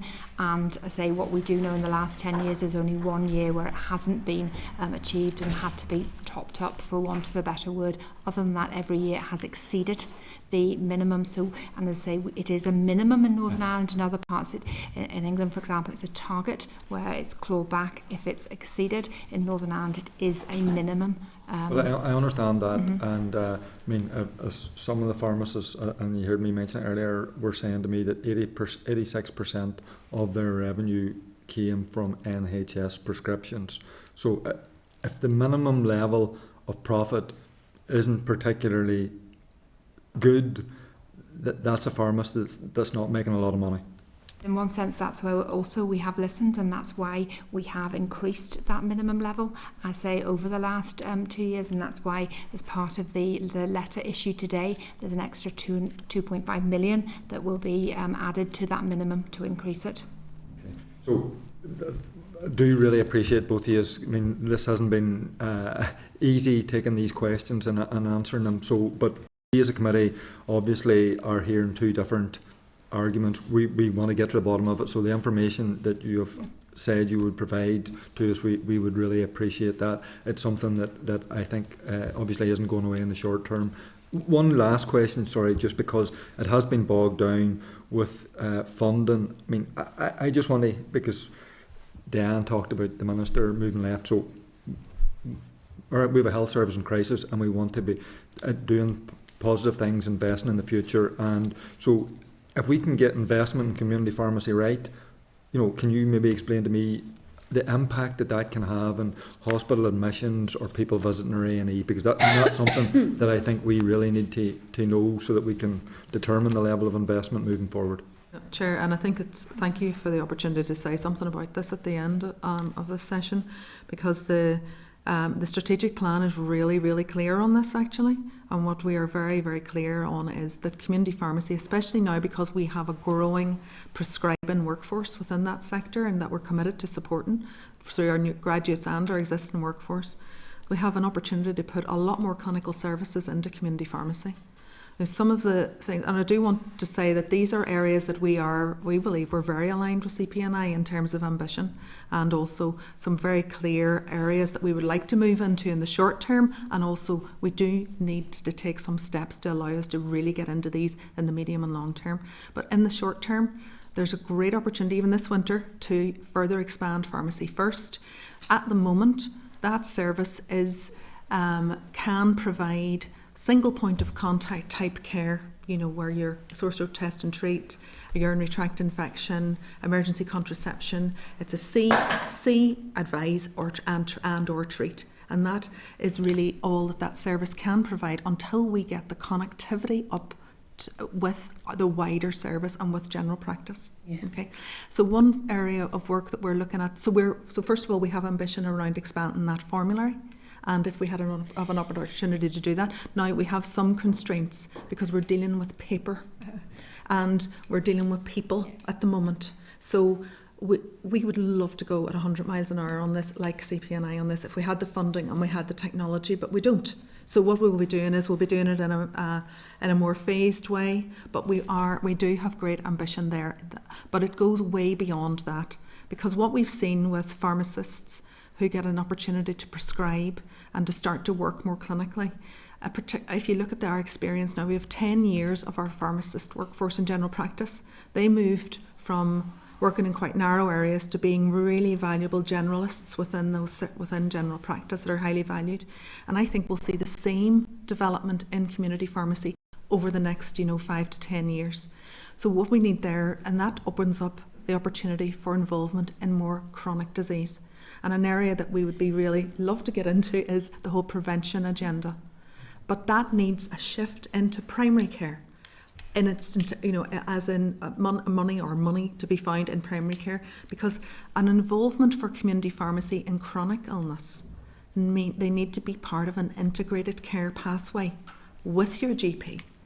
And we need that connectivity with patient records, etc. And that is why, just to go back to our emphasis here on the need for some of this medium and long-term thinking in this sector as well, and our commitment to that is all around this ambition in relation to the value that that community pharmacists can bring to health and social care. Really, they have a huge, almost unique opportunity to increase capacity in the system and create space then that can perhaps be used in general practice for more acute or more complex cases as well. So that's sort of that's our strategic thinking on this, and I hope that answers your question, Chair. So thank you very much again for your presentation, and no doubt we'll see you again in the future. Thank you. Okay, members, moving swiftly on then to item number 7, which is the SL1 Draft Medicines for Human Use Clinical Trials Amendment Regulation 2024. Can I refer everybody to tab 7, included as clerk's memo, page 35. There's a copy of the SL1. There's a copy of the regulations at page 42, and there's a copy of the department's written briefing, which was provided in advance of the oral briefing at our meeting on 13th February. There's also a copy of the department's response to a query by the committee in respect of clarity on the distinction between the GB directive and this regulation. So the department is proposing to make the statutory rule which will regulate clinical trials aimed at promoting public health through the development of improved medicines whilst protecting participants of the trials. The statutory rule will be subject to draft affirmative procedure. And any comments? None? Okay, so we will be considering 2 SLs in relation to medicines, and that the following department officials are in attendance to answer any questions the committee may have on either regulations. So can I welcome Sean Curley, Principal Pharmaceutical Officer within the Department of Health, and Karen Simpson, Head of Medicines Legislation Unit within the Department of Health. And can I ask you briefly to go through? All right, and you're covering the second one. So this is the Medicines Products for Human Use Fees Amendment Regulation. Yep. Okay, so how did I get mixed up there? Sorry, sorry, I rallied through that. Apologies. So I'm going to reverse back. Are members content with the merits of the statutory rule that I had talked about previously? Content. Sorry, I'm in a hurry to catch up there. And apologies for that. So we're now on item number 8, which is SL1 Medicines Products for Human Use. Refer members to tab 8, and that's including the clerk's memo on page 98. Copy of the SL1 is at page 102, and a copy of the full assessment of impact and draft explanatory memorandum, and that's page 3 of table papers. So this regulation of medicines is a devolved matter, and the purpose of the proposal is to update the fees paid to the Medicines and Healthcare Products Regulatory Agency, MHRA. They operate at full cost recovery for the services it provides. It's rather ironic given our previous conversation. Fees have not been updated since April 2003. By introducing this update in April 2025, the MHRA will continue to make neither a profit nor a loss from its services. So the statutory rule will be subject to negative resolution procedure, and I'm happy if you just want to briefly say anything more than I've already said. I think you've covered it pretty well. There you go. I'm going to do your job. Okay. So do members have any comments or any questions that they want to make? No. You have got the easiest job. Looking good. It's a straightforward. It is very straightforward. It's an uplift on their fees. It is negative resolution. MHRA regulate UK wide. So. Yeah, no, it's totally straightforward and non-controversial. So we appreciate you coming, and we're going to let you go. That's great. Thank you. Thank you. You should have a drink of water. So are members then content with the merits and policy that the department makes a statutory rule? Mm-hmm. Content. Thank you. So correspondence. So can I refer members to correspondence list, and that's at tab 9, which is page 107, and then also at table papers, it's at page 71. So there are a couple of things. Correspondence at item 9.2, which is page 18 of our papers. We'll all recall that the committee wrote to the Minister for confirmation on a support for professional on-site medical supervision in special needs schools. The Minister has responded to affirm his commitment to working with colleagues in health and education to ensure children with additional healthcare needs can be safely supported to attend school. The Minister has indicated that a comprehensive assessment of healthcare needs has been commissioned. It suggested that the final report will be delivered by June 25 and will inform the healthcare requirements. Can I ask if there are any comments anybody wants to make in regard to that? The content to request a review, or sorry, is the committee content to request an update on the department following the publication of the review? Is there anything else that you think we should be doing? Go ahead, Dan. It was me that brought this up because it's an issue that I feel quite strongly about. Can I just ask for the kind of terms of the review, who they're talking to within the review, the kind of, you know, detail that, because I do think that this is an issue, more of an issue than maybe the department would like to step away from, as opposed to increase capacity in. We'll agree. Yeah. Everybody happy with that? Okay. Danny, sorry. Thank you, Chair. And Chair, thank you for that. You'll be aware that this was quite a big issue at our recent joint meeting of the Health and Education Committee. Awesome. And we heard some harrowing stories just about what is happening in some special schools across Northern Ireland. I think, could we first share this letter with formally share it with the Education Committee, and then request that review, as you said, in June? If you wouldn't mind. Thank you. Absolutely. Good point. Okay, at 9.3, correspondence page 72 in our table papers is a reply from the Minister in respect to the business case for the 13 million for the respite and therapeutic care. Are members content to note the paper today and include it again in next week's meeting papers? Because we're going to be receiving an oral briefing. Okay, happy enough with that. 9.4 is a departmental correspondence relating to cervical cytology screening review, and that's at page 79 of our table papers. If members have any comments they'd like to make, if they're content that we forward the copy of this correspondence to ladies with letters. Go ahead, Dan. So I think there's some issues in this where the Trust have been economical with the figures. What they've given us is averages of performance and not individual performance, and there can be quite a difference in the way individuals perform.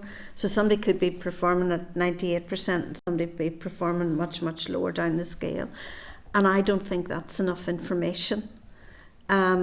So is it possible to go back to the Trust and say that this is not enough, or the PHA, and say that this is not enough information, that we do want to know about the individual screeners?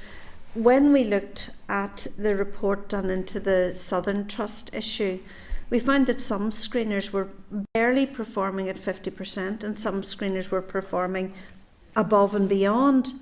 And it was the screeners at 50% that they didn't actually pick up and manage their performance. So I think that's much too bland a piece of information and not in depth in the way that we would want it. Is my sense of it. Nuala, come on ahead. Hello.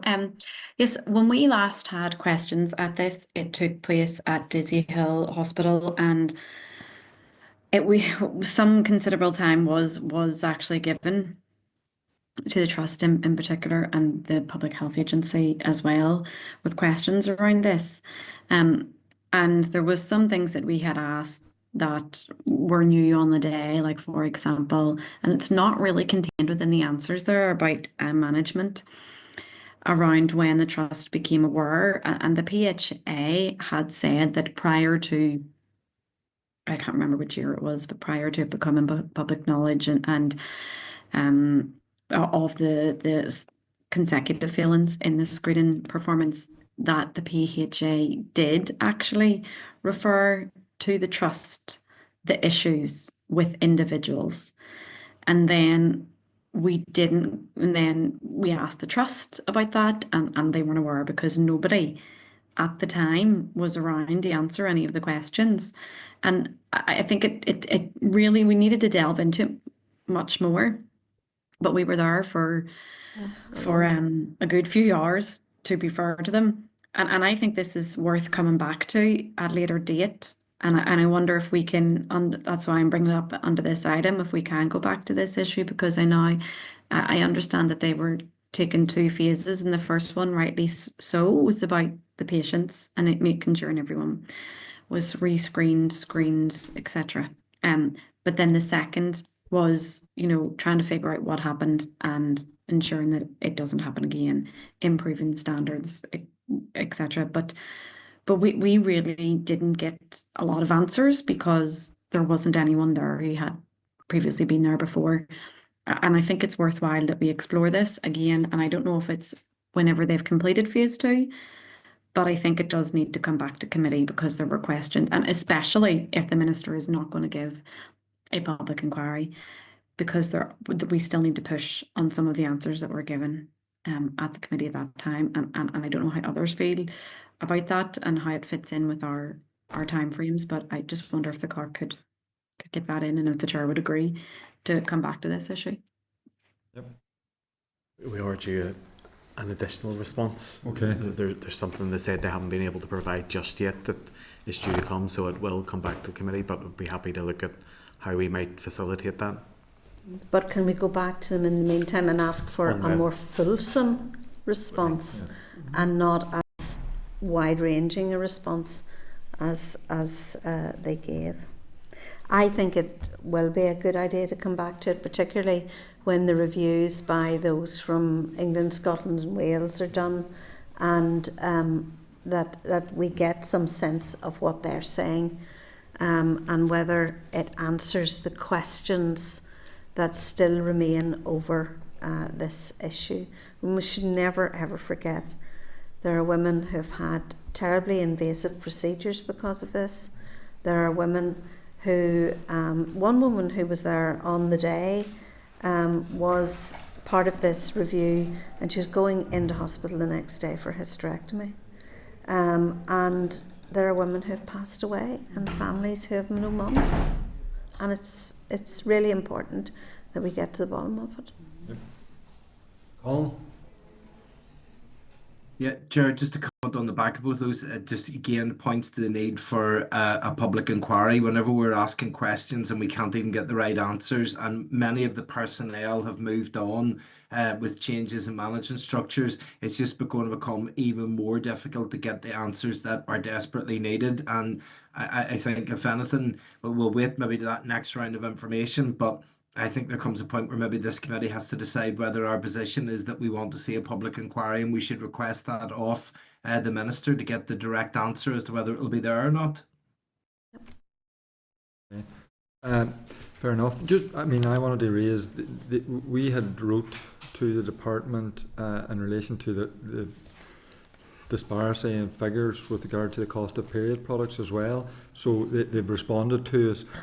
I'm a wee bit unsure, just still, why they seemingly had overinflated the figures, even back when we've got the explanation. But in it they're talking about only using it in certain buildings, not all buildings having the product. So, I think we could go back to them, just ask further clarification around the guidance of, where the products need to be, and just exactly the guidance, because that obviously has an implication for the cost as well, if people are content. Mm-hmm.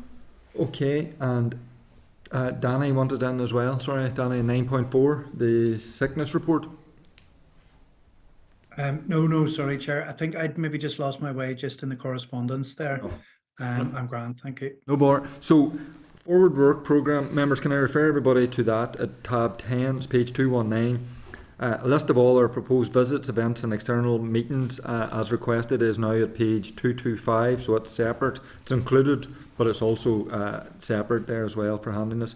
Can I ask members just to note the next meeting is Thursday the 13th of March here, and also that we have a roundtable discussion on respite services next Tuesday 11th of March, and that's from 12 to 2 p.m, which will include those families who were featured on the recent Spotlight programme. So I hope to see us all there. It's also important that as many members of committee as possible are in attendance, and if we can confirm our attendance with the committee office. Just to remind everybody, an email was issued on Monday about the planned visit to St Francis Hospice in Dublin Wednesday the 2nd of April. So again, can I ask all members that they advise the committee office of their availability to attend in order that necessary travel arrangements can be made. We're, as we discussed, we're hoping maybe all to travel as a unit. So can members content then to note the briefings are set out in the forward work programme? Content? Okay, any other business? Sorry, I moved on after the issue that we were discussing with the pharmacy issue.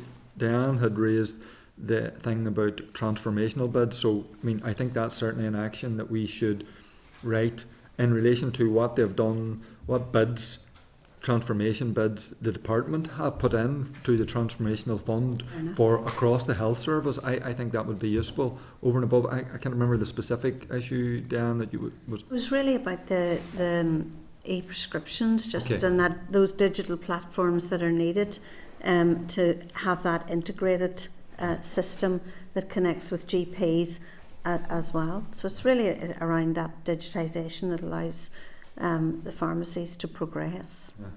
But it would be useful to know across the whole health service what Yep. Minister has bid for within that fund, so we can interrogate that. So everybody content with that action? Can I Go ahead, raise Dan. something under any other business? Okay.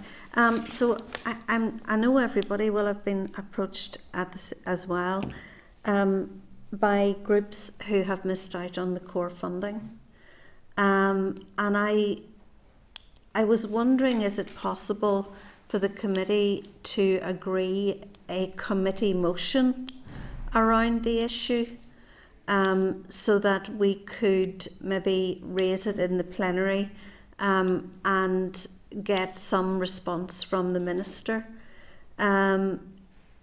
In terms of the overall health budget of 8.4 billion, this is a fairly minuscule amount of money, but it's really important to those groups. So I would just ask the committee to give some consideration to whether we might want to do a committee motion in relation to it, and try and move that issue on for some of those core groups. I mean, I think we can agree. Well, I mean, I open to agreement, but I certainly agree with it. I mean, the point you made is correct. It's a small amount of money. These groups do really good work. Yeah. In some cases, probably in all cases, they save lives in regard to some of the work that they do. And I mean, I think we should make every effort we can to support them and try and get access to funding for the services that they provide. So, Colin, you want in? Yeah, sure. I mean, look. Single transferable speech, Aaron klaxon or whatever, you know, we could write the speech now. Is there a way, if there was a few weeks for that being scheduled, is there a way that we could ask for some research, maybe from RAISE, about the pieces of work that are undertaken by these groups that didn't get their funding? Because I'm very conscious that these groups at a time of day get their funding because they're undertaking work that complements and provides, in some instances, a delivery service that the health service isn't. So in other words, it's meeting the aims of the health service, and it's not a bit unlike the community pharmacy, where they're doing the work that the health service has to do. So in other words, you pay them to do it. And in these instances, if you don't give the core funding, if you don't give the core funding to these groups, then the work that they do stops, and then that has a detrimental impact on people's health. But is there a way that we could get a bit of research on those 26 groups that lost out, the numbers of people that they would work with, the type of work that they would do, so that we can highlight that that's just going to be, it's going to be a shift right. It's going to be taking the work from what's actually happening in the community and being dealt with and shifting it back onto the health service. Is that something we could do? Ask, yep. There's absolutely no reason why we shouldn't ask for that. Yep. Danny, are you looking on this? Or is your... Yeah, just briefly, Chair. Thank you. Yep, similar. I've had contact from a group, a whole selection of groups who have had that experience. There's a bit of confusion as to what kind of the scoring matrix was and how these groups were weighed against each other. Just wondered if we could get some clarity on that. And I agree with Colin as well.